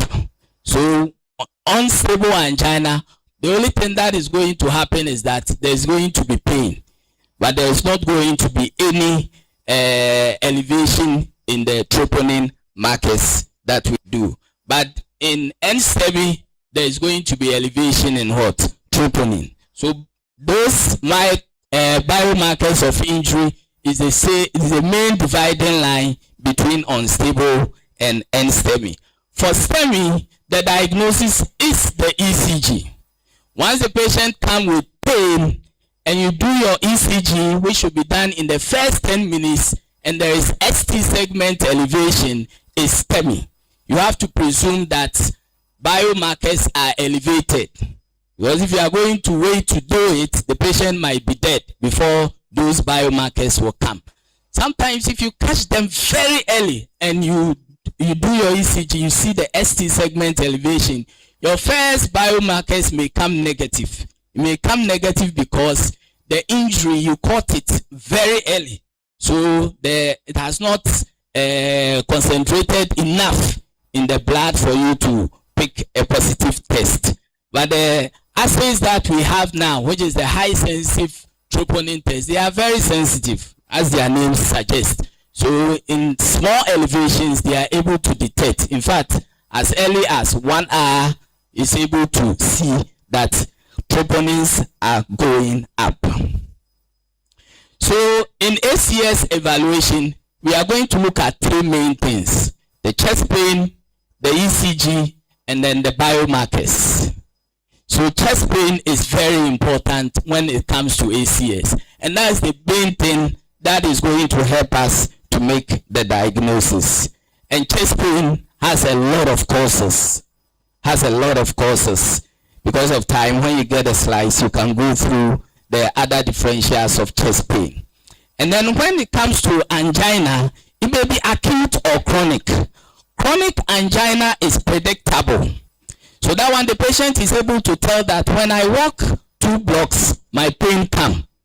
Or when I walk 6 blocks, the pain come. It's very predictable. The patient will rest, the pain will go away, and once demand goes down, the flow is enough, so the patient's pain go away and is able to continue whatever he or she is doing. For ACS, the pain is not predictable. It just happens, because if you remember the pathology, it's just a plaque that just rupture and then a clot forms. So it can wake the patient up, and then the patient will be having severe substernal chest pain. And it's associated with quite a number of autonomic symptoms, because the patient knows that he is dying and the body is able to tell that you are dying. So sympathetic systems are going to be activated. So autonomic symptoms like diaphoresis, nausea, vomiting, dyspnea, syncope, these are all going to occur in the acute form of angina. So the symptoms is very important, and the pain is substernal, can radiate to the shoulder, can go to the jaw, the back, because of referred pain. So that pain is very, very important, that we know the angina pain is very important. But women and patients with diabetes, because of neuropathy, they may not feel the pain, but they may come in with the other symptoms, the other autonomic symptoms. So a woman may just come to the emergency with vomiting, but he feels he's not well. You will probably be like, you are just vomiting, how are you behaving this way? It may be what a person is having an ACS. So it is important that for women and diabetics, when they come in with sympathetic symptoms, we don't always just write it off as hysteria. You may be missing an acute coronary syndrome. So the chest pain is the most important symptom that will help us. So the Levine sign, if a patient holds the chest this way, that person should be evaluated for ACS, and if not positive, you look for other things. So women diabetics will come in with other symptoms, but these symptoms most likely will not be a heart pain. So if the pain is pleuritic, hardly will it be a heart pain. If the pain is very brief, so any pain that is brief, the patient says it's like a sharp knife. It comes once and go away. It can never be, a heart pain. Heart pains don't behave like that. The fastest of heart pain, coronary spasm, even that one takes time. So when the pain is very brief, within seconds it's gone, it can never be heart pain. And again, if it is very long, so the pain started in the morning and it stayed into the next 3 days, if it is a heart pain, you should be dead by that time. So if the pain is very, very long too, usually it's not a heart pain. And if the pain is reproducible with movement, usually it's musculoskeletal pains. So we looked at the pain. The next important thing is the ECG, which should be done within 10 minutes. So the ECG should be done within 10 minutes because that is what is going to tell us if it is STEMI or not. That is the main thing we are using the ECG for. We are not using the ECG to rule out ACS. So if you do an ECG and it's normal, it doesn't mean there is no what? ACS. It makes it less likely, but it doesn't mean it is not.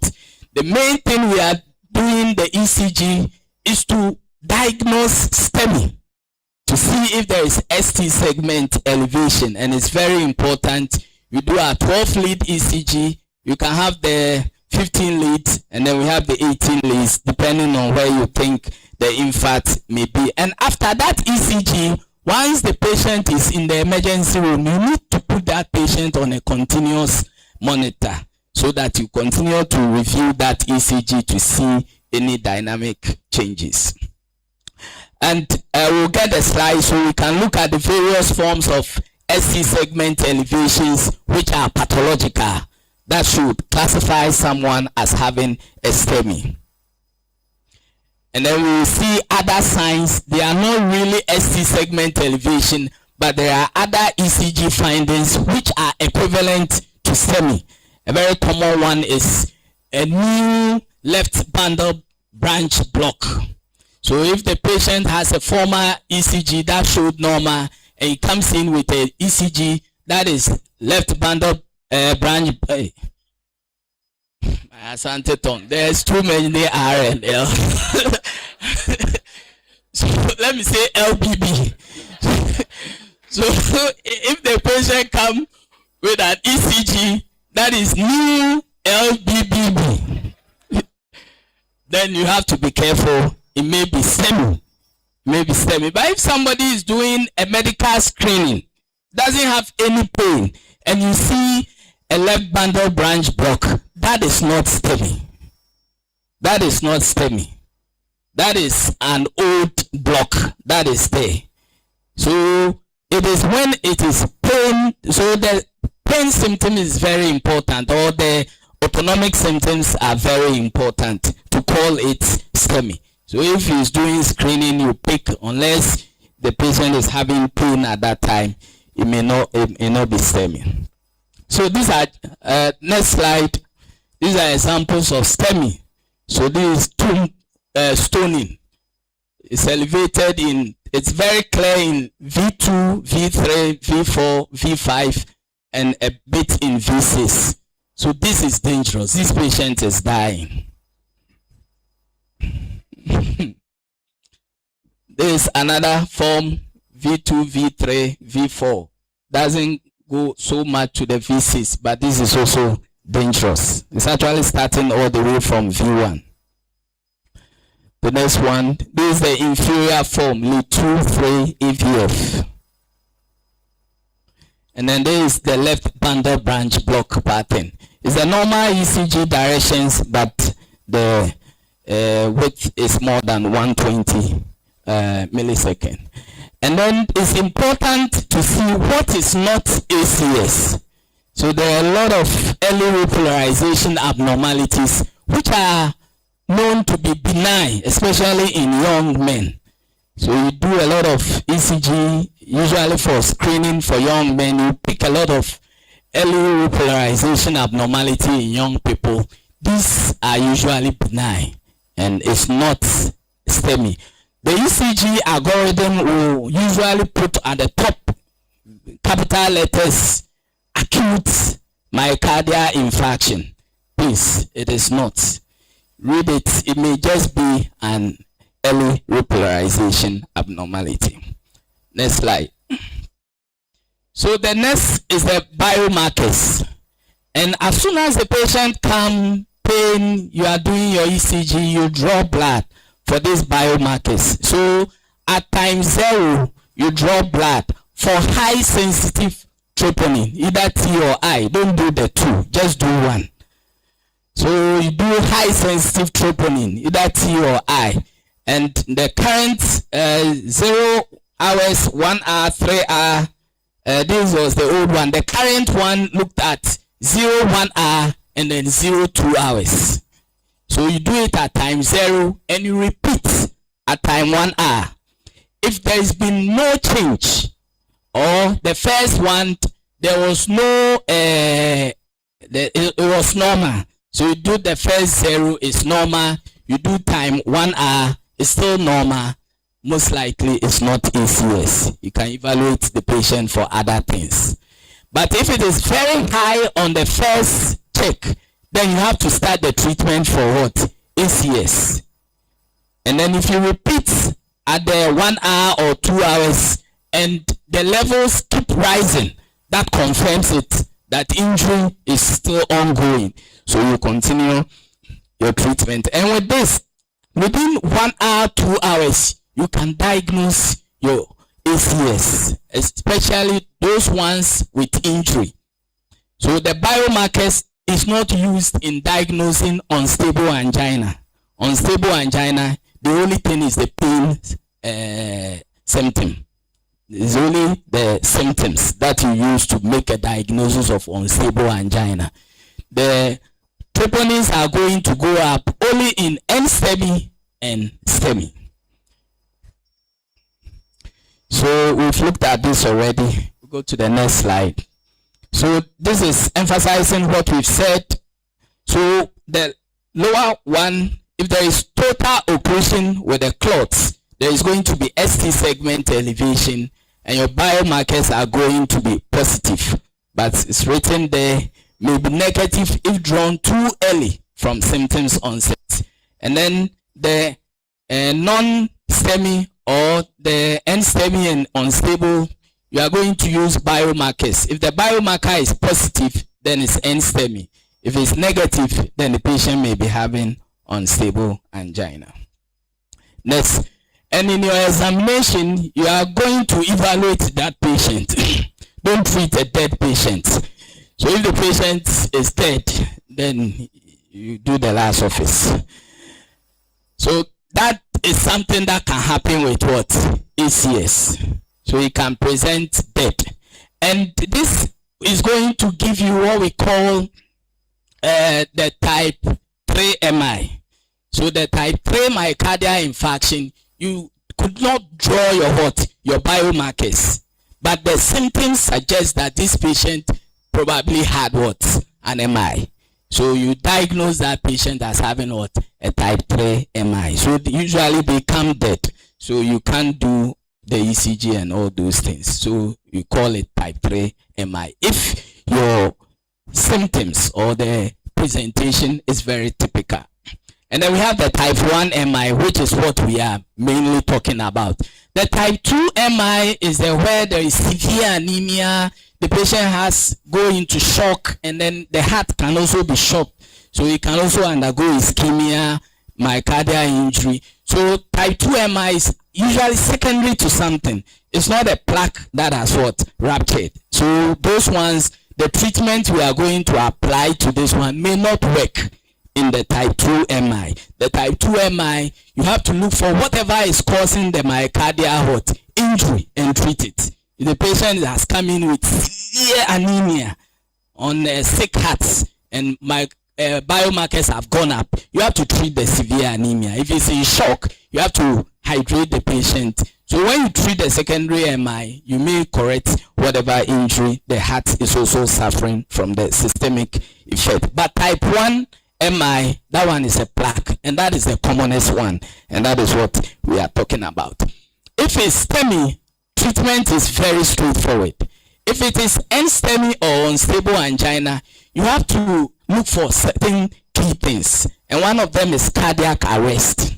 If it is cardiac arrest or the patient has come in with cardiogenic shock or acute heart failure, that patient should go to the cath lab within 2 hours. So this patient, cardiac arrest, cardiogenic shock, acute heart failure, should go to the cath lab. In fact, I'm talking as if everything is correct. So please, that disclaimer is very important. I'm talking as if everything is correct. So if the patient come in arrest, shock, acute heart failure, go straight to the cath lab.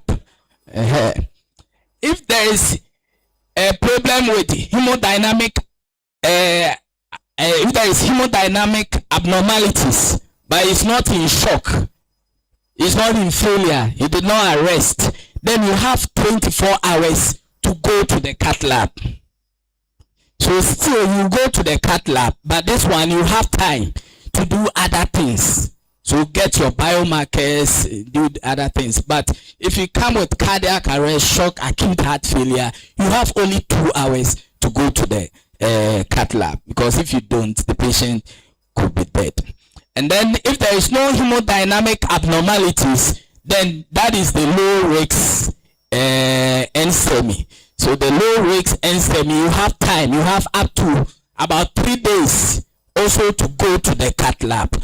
So in fact, in most ACS, you will end up in the cath lab. It's just a few that their risks are very low, that you really don't think they may need an invasive strategy. Then you do other things like coronary calcium score, CT, coronary angiography, like other things when the risk is very low. But when the risk is moderate to high, most of them you will end up in the cath lab. So whilst you are preparing to go to the cath lab, these are things you do. Mona, the next slide. So Mona B. So your Mona is just an mnemonic to help us remember what we have to do, because time is muscle. You are not going to think. Please, in ACS you have to act. You should know whatever you have to do before it comes. So as soon as the ACS comes, you look at your algorithms, where you are, what the patient is having, and then you act, because time is important. So remember, Mona, you come ACS, start your aspirin, start your clopidogrel, 300, then 75 daily afterwards. So the O is for the M is for morphine. Morphine is for pain. And then O is for oxygen. N is for nitroglycerin. A is for aspirin. And then you say Mona B. The B is for beta blockers. And then ACE inhibitors and other things you may use. Remember the M and N, the morphine and nitroglycerin. Don't give it if the blood pressure is low. Otherwise, you will rather kill the patient. So please, if the blood pressure is low, avoid morphine and nitroglycerin. It's only going to relieve the pain. It's only going to relieve the pain. So if the pressure is low, don't cause mortality. And then oxygen, we know you only give it if the saturation is low. So if it's below 90%, you give it. Aspirin, by and large, you give it to everybody. Next slide. And then beta blocker and RAS inhibitors are useful. Beta blocker, again, look for the contraindication. If it is not there before you give it. If the patient has very bad asthma, you don't give a bronchospasm. If the person has an acute heart failure, you don't give a beta blocker. And then the renin inhibitors, you only use it based on certain recommendations. When you get the slides, you can look at those ones. Next. So STEMI, the treatment is very straightforward. So it comes pain, SC segment elevation, cath lab. So that is the first line of treatment. And you should go to cath lab very, in fact, within the first 2 hours, you should be in cath lab. That is 120 minutes. That is the golden hours. So within the first 2 hours, you need to be in cath lab. You can go into cath lab 12 hours. You may save some muscle, but you would have saved more if you had gone 2 hours. And even in 48 hours, you could still go, but a lot of muscles would have died.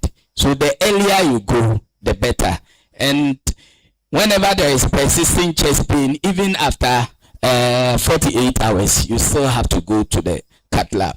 And then for the non-STEMI ones, you looked at what we talked about. If it is very high risk, then also within 2 hours, you need to go to the cath lab.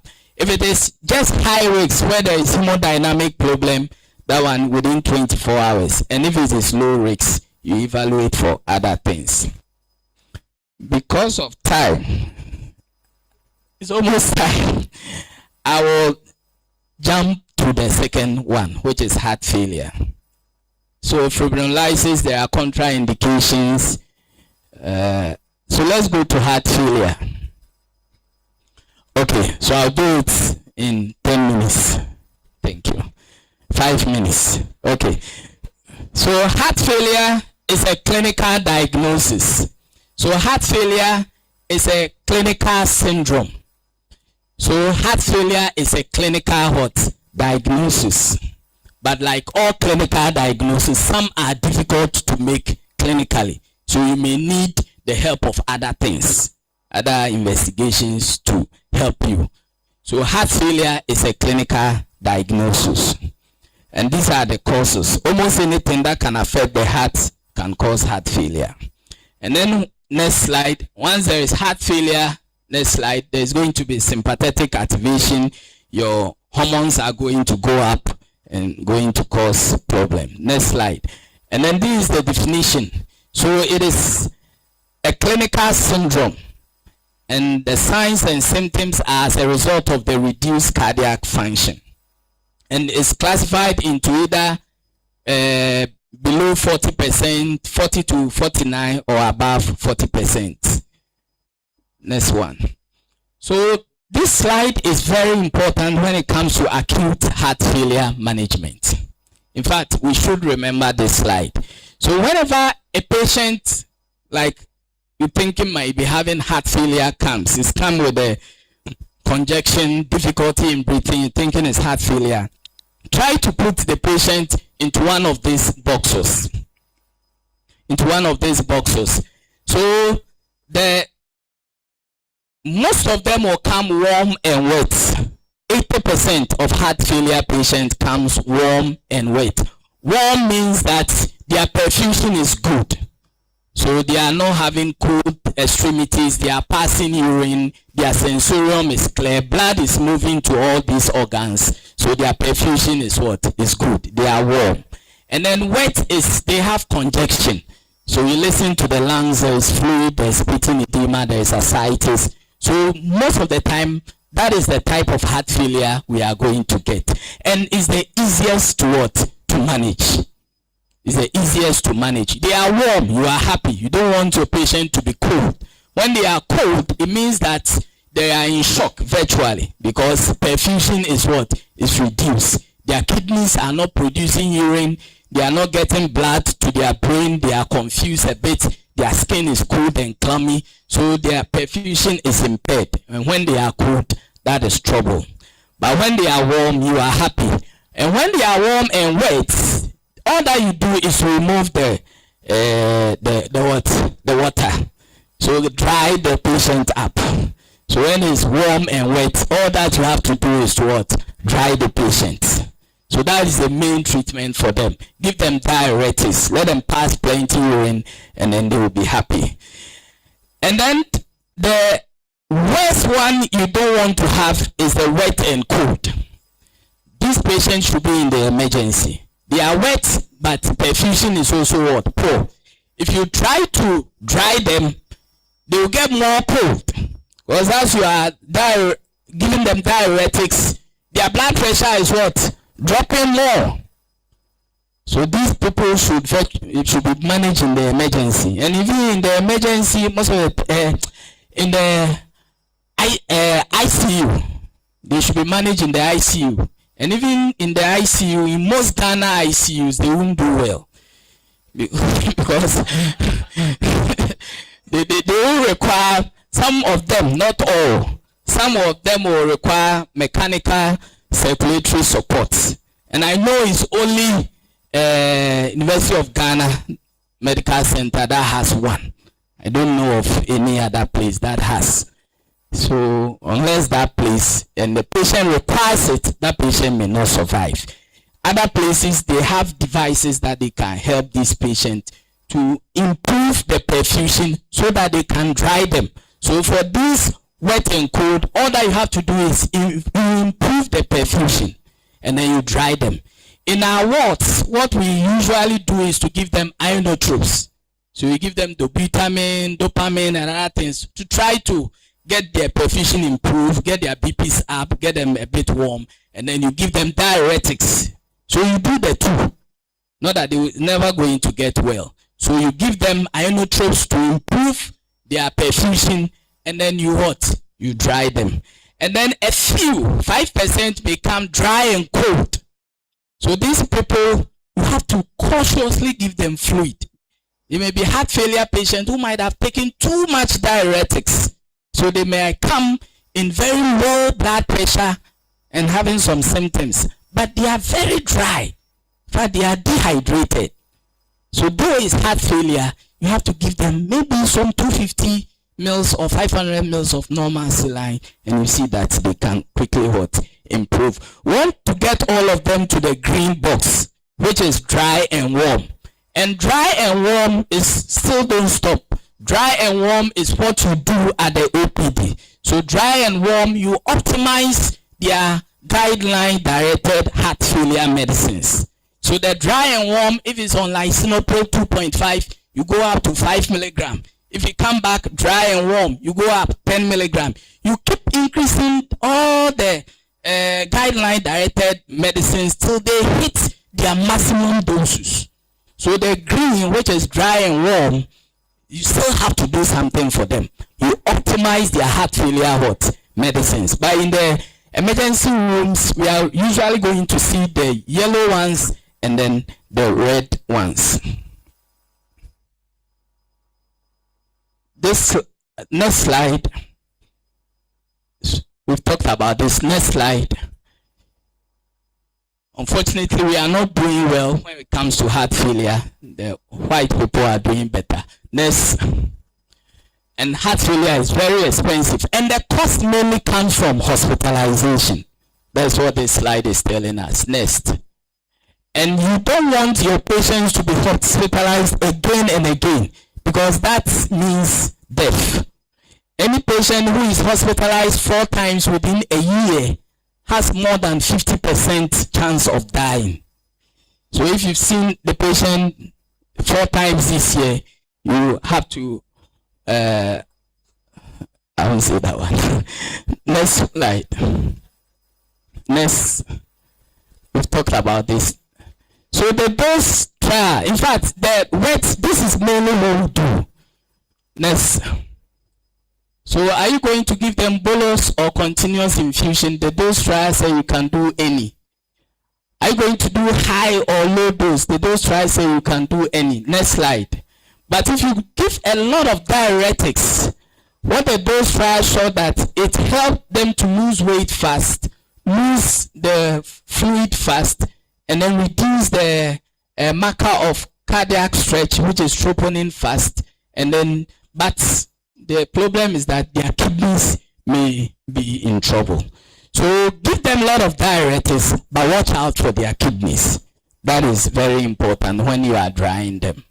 And then sometimes you are giving them furosemide, it's not working. Do we add metolazone? Study says it is not very good, because it shows that they die. And they mainly die from electrolyte abnormalities and renal problems. So if your diuretics are not working, and this, we are talking about parenteral. You don't use IV in acute, you don't use oral in acute heart failure. It won't work. The gut is edematous. The oral medicines are not going to be absorbed. So only IV in acute heart failure. We give them high dose spironolactone. Study shows that it's not really beneficial, but you can do it. You just have to watch out for your electrolyte. Make sure that you are correcting them, because it leads to mortality. Next. And this was a bit positive. Give them 3% normal saline if their diuresis is not working, And this study showed that it helped. But again, outcome, 1 month, 3 month outcome was still the same as those who were not given hypertonic saline. So there is not enough evidence for doing this. Next. Okay, next. I've spoken about this. So start EMPA before the patient goes home. So most of them, you get them to the green box. Once you get them to the green box, start the guideline-directed medicines. If you don't, they will come back again. So it's important to start this drug. Start EMPA or start DAPA. Next. These drugs usually don't work. Next. So we don't use them. Next one. Next. Okay, beta blockers. Start beta blockers before they go home. Start RAS blockade before they go home. Next. So before you discharge them, this is very important. Most of the time, this is why they come back. They are not spoken to. So, and I see it every day. Patients with heart failure who are managed, they get well, they go home, within a week they are back. You go and look through their drugs and they are not on furosemide. And the question is, why? But for every patient who was on admission, they should go home at least on the last dose of furosemide they were on as oral. Don't drop the dosage. Drop the dosage in OPD. When they come and they are drying too much, they reduce the furosemide dosages. Whilst you go up on the guideline-directed medicines. You get it. But the furosemide, drop it too low when they are going home. You are giving them 80 milligram TID. They do well. You are charging home. And then you are giving them 40 milligram TID. They will come back quickly. So make sure they go home on that dose, unless they were getting too dry when you were doing that. Then you can reduce it. But make sure they have enough diuretics when they are going home. And when they come back, you begin to drop the diuretics. They are not too wet. Then you go up on the other medicines. Next slide. Next. So this is also important. Heart failure is more deadlier than breast cancer. It's more deadlier than most of the leukemias, lymphomas that we know about. Because half of your patients will be dead in 5 years. Next slide. So sometimes what we do is we're not God. Sometimes it won't work. If it won't work, you have to start talking to the patient about it. That what we are doing, we're not going to achieve results. It's very important. Next slide. So the ASH point, this was a study that was done, and it's shown that most of the time they come in where the curve is going down. So you catch them, you start treating them with guideline-directed medicines, they improve, and then they stay at the top. But heart failure, whatever happens, you die. Even if you don't have heart failure, you die. So with the best of treatments, they will still be coming down gradually. And usually, once you start seeing them so much in the hospital, that is where the curves come down, they come in admission, you improve their weight, they go up, they come down again. That is a signal to you that their medicines are no more working. If you are in a good country, that patient should be referred for advanced therapy. Where he can be put on a transplant list. And then if you get a heart, he lives on. Or you can have a device. There are artificial hearts that can be given to such patients. So that is very important, that once we know that the medicines are no more working, we tell these patients so that they can prepare for end of life. Thank you very much.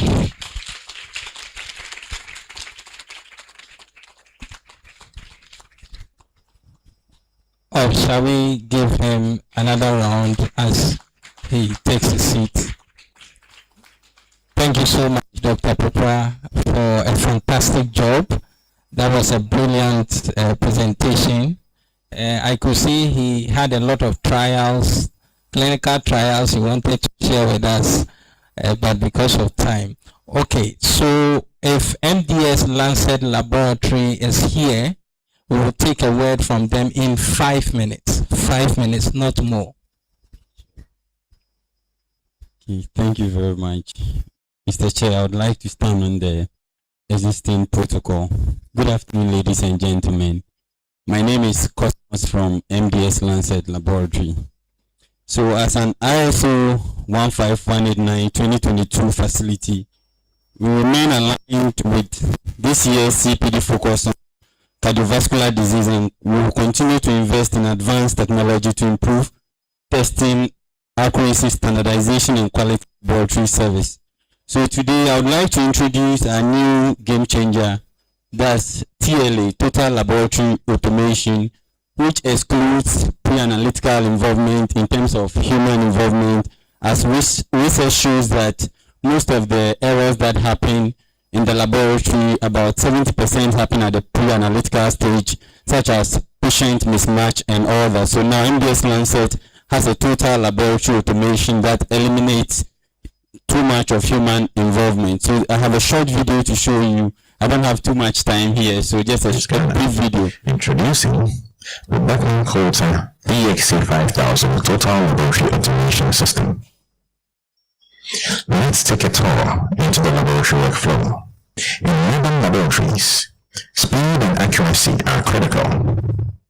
The Beckman Coulter DXC 5000 is a total laboratory automation system designed to streamline workflows from sample sorting to storage. Let's break down how it works. It begins at the pre-analytical workstation. Automated efficiency in MDS Lancet Laboratories Ghana. Introducing the Beckman Coulter DXC 5000 Total Laboratory Automation System. Let's take a tour into the laboratory workflow. In modern laboratories, speed and accuracy are critical. The Beckman Coulter DXC 5000 is a total laboratory automation system designed to streamline workflows from sample sorting to storage. Let's break down how it works. It begins at the pre-analytical workstation, where samples are scanned, sorted, and prepared for testing. This module includes centrifugation and ensuring specimens meet the requirements for downstream analysis. Once processed, samples are transferred automatically to the DXC 5000's conveyor system, which routes the samples to the appropriate analyzers, eliminating manual handling errors. Next is the analytical phase. The DXC 5000 integrates the DXC 700AU chemistry analyzer, the DXI 800 immunoassay systems, and the AU 5800 chemistry analyzer seamlessly. The rack builder unit ensures smooth loading into the AU 5800, thereby maximizing throughput. The DXC 5000 also has the capacity to integrate the DXH 900 hematology analyzer. It is worthy of note that the DXC 5000 has a throughput of up to 1,200 samples per hour. With real-time tracking, the system prioritizes stat samples and dynamically adjusts testing queues, reducing turnaround times. Post-analytical. After analysis, samples are archived in the automated storage unit, capable of storing about 13,500 test tubes, where they are locked for easy retrieval if retesting is needed. The system can also be programmed to discard tubes automatically when the retention time expires. This end-to-end automation minimizes human intervention and maximizes lab efficiency. From sorting to storage, the DXC 5000 exemplifies how automation transforms laboratory workflows, delivering accuracy, precision, scalability, and reliability for high-volume testing. And MDS Lancet is proud to have acquired this robust system. MDS Lancet. We all know the To HbA1c diagnostic test. excellence. One of its limitations is we cannot use it on patients with hemoglobinopathies, that's hemoglobin variant.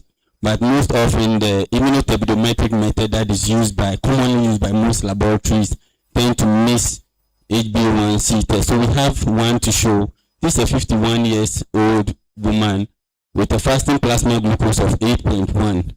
When we use the immunoassay method to run her HbA1c was 4.2, which falls within normal ranges. And then she came on the 8th again. The following year, it was 5.1 with the immunoassay method. But in recent time, when we employ the total laboratory automation that incorporates the HPLC method, it didn't give us a result, and it mentioned that the woman have a variant of hemoglobin detected. So we went ahead to do an HB electrophoresis and realized that she's AC.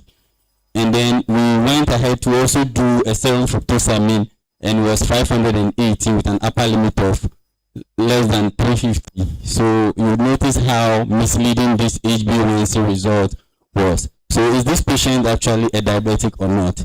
Next slide. Please, next slide. Okay, so we also, so that's just to show. Next slide. Next slide.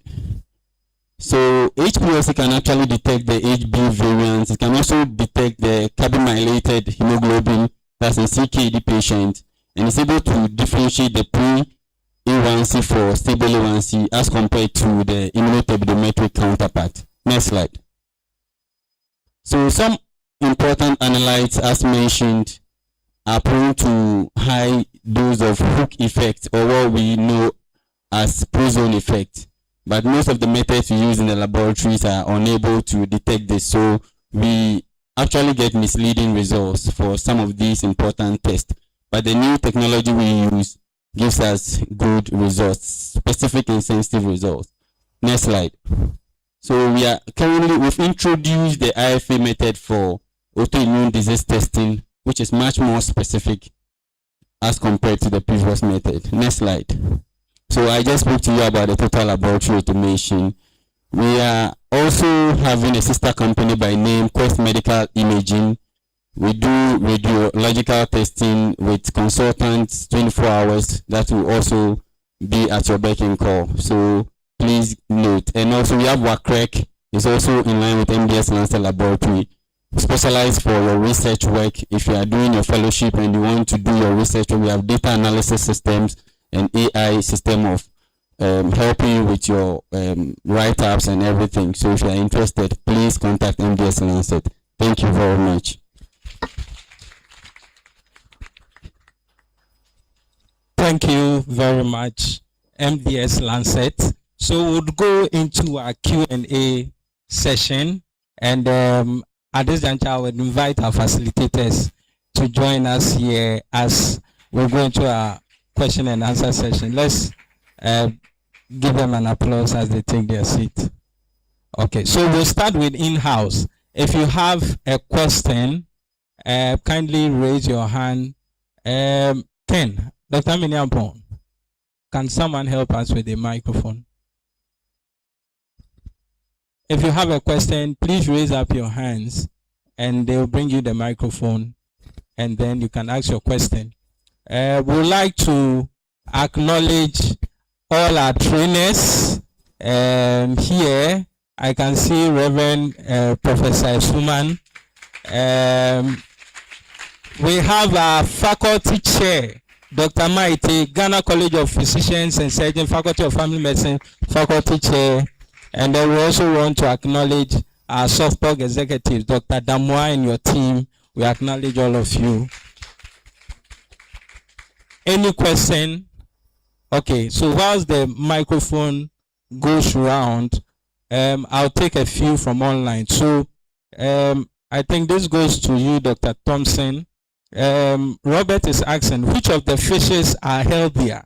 Grilled, smoked, fried, dried, or boiled?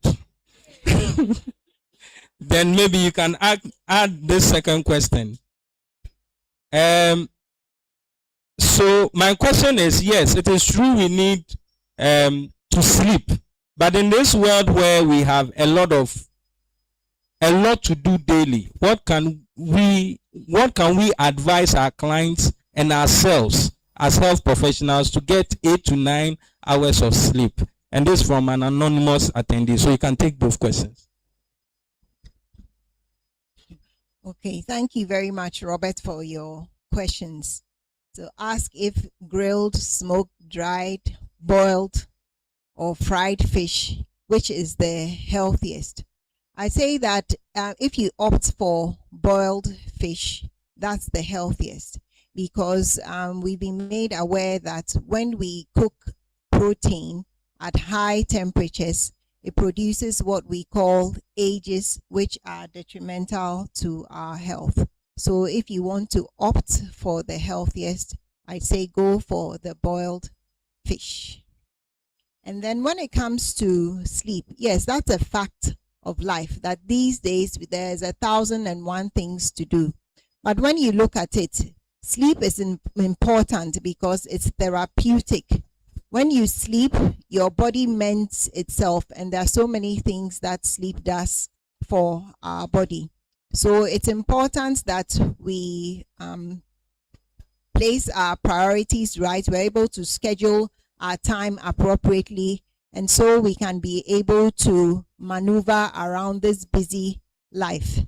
If we run away from the fact that there are so many things that we need to do, or we refuse to accept that fact, then it rather creates a problem. But we are supposed to be able to find ways and means of doing so. And with that, I can't go so much into detail now, but maybe at another opportunity, I will be able to give details as to how we can do that. Thank you.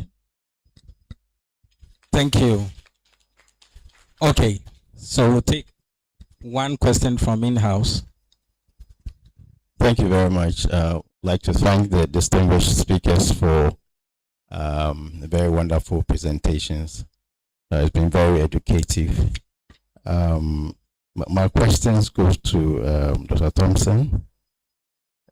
There seems to be emphasis on the fact that lifestyle medicine is primarily geared towards prevention of non-communicable diseases.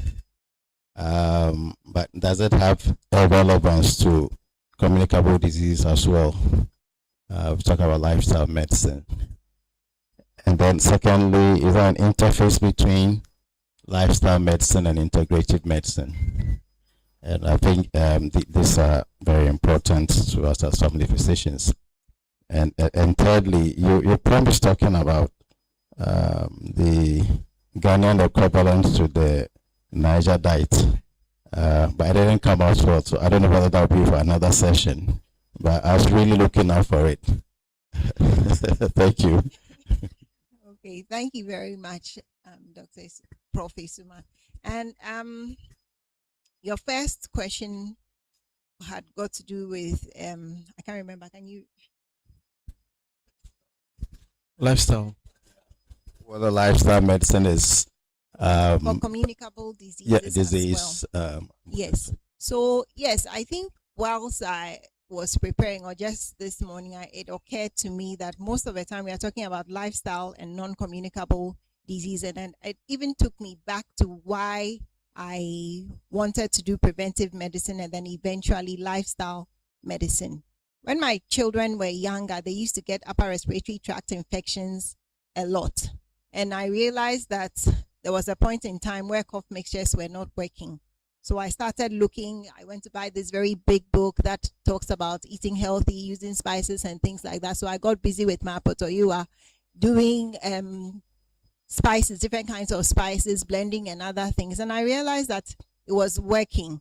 So, and in that practical aspect, these are things that we are talking about, using whole food, plant-based foods, or should I say natural medicines, to be able to cure communicable diseases. That's just an example that I have right at the top of my head. So yes, indeed, I believe very much that lifestyle medicine is not only restricted to non-communicable diseases, but it has a role to play in communicable diseases as well. And then also when you talk about lifestyle medicine and integrated medicine, we are asking if there's an interface. Could you please elaborate a bit on that? I don't really understand. Okay, thank you very much. Okay, so basically, integrative medicine also tends to look at issues regarding lifestyle, use of natural methods as well, but just that it also tends to incorporate other methods like acupuncture and yoga and this sort of biofeedback as methods for healing. But then it also really emphasizes a lot of lifestyle methods, behavioral changes, etc. So I think that there is some sort of an interface there, and maybe that's something that your special interest area that you could look at in terms of maybe developing or looking at integrative medicine also as a special interest area in family medicine. Because I think that there is some level of interface there. It might not be the same, but I suppose there is an interface, and that's something that you have to look at. Yeah. Okay. Yes. I agree with that, because it has a role to play. And even in some areas, in some of the other African countries, we've had people who have not been really able to explain the place where lifestyle medicine is supposed to occupy. So they've been given the license to function as integrative medicine practitioners, or they've been put in the category as maybe traditional healers or things like that. So I think that yes, it has a role to play, and then I will delve into that. Okay, thank you very much. And just to encourage you, I just got a very big book encyclopedia on herbal medications. Okay. Right. Thank you, Prof. So from an online attendee to you, Dr. Prepra. So Dasibre Ahinsan is saying, okay, thanks for the presentation. Why do you avoid morphine when the BP is low?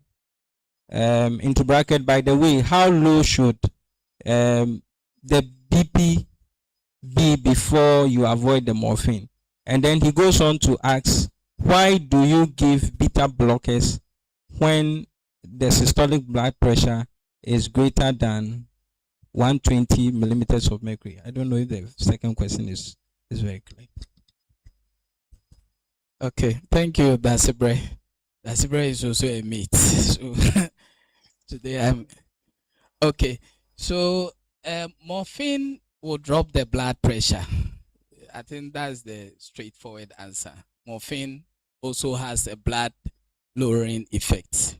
So if the blood pressure is low and you give it, it will go down further and cause more problems. So we avoid morphine, and in addition to the nitroglycerin, if the blood pressure is low, we avoid it. Morphine reduces preload, afterload. So by so doing, it can drop the blood pressure. So we have to avoid it if the blood pressure is low. And in ACS, though there is a blockage, it's still supply demand mismatch. So the beta blocker comes in to reduce the demand.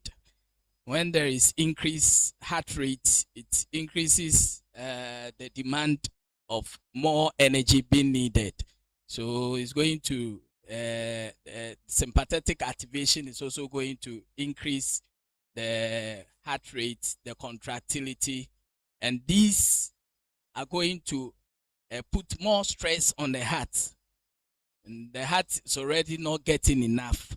So the beta blockade is basically to inhibit the sympathetic activation, and by so doing reduce the demand that is placed on the heart. So once your blood pressure is not low and there is no contraindication, the beta blockade has been found to be very helpful in the acute situation. Thank you. And this is from Livingston Mensah. When drying the CCF patient, is it safe to use both spironolactone and furosemide? Yes, you can do both. Usually we do both. So you can do both. But you still have to watch out for what we spoke about. Adding spironolactone has to do with more electrolyte abnormalities. So you have to be checking. Using only furosemide, still, you still have to monitor your electrolyte. But when you are doing double antiplatelets, your electrolyte abnormalities increases, your renal effects abnormality is also going to go up. So you have to watch out for them. But you can do both, and usually we do both. Thank you so much. So, ladies and gentlemen, this is where we draw the curtain for this evening's CPD program. Shall we put our hands together for our facilitators once again? And to you, our participants, you've been a fantastic audience. Let's put our hands together for ourselves. To our online participants as well, thank you all so much for being a part of this CPD program. Online, at some point, we exceeded 800 participants, and we are grateful for everyone who came in here. We thank our facilitators, we thank our sponsors, and we thank the organizers. And we hope that the knowledge shared will strengthen our practice and inspire continued commitment to improving patient care and health outcomes for patients in Ghana. We'll take a closing prayer and we'll respectfully ask Reverend Professor Esuman. Okay, we would hand over to our SOFPOG executive. Sorry, they have some announcement for us. Right?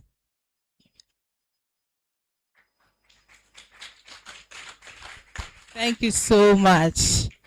Good evening, everyone, and I'm so happy to see all of you coming. I was just telling Dr. Nketia that having seen the first day CPD being packed like this, but I know why. So, have you seen what souvenirs can? Yes,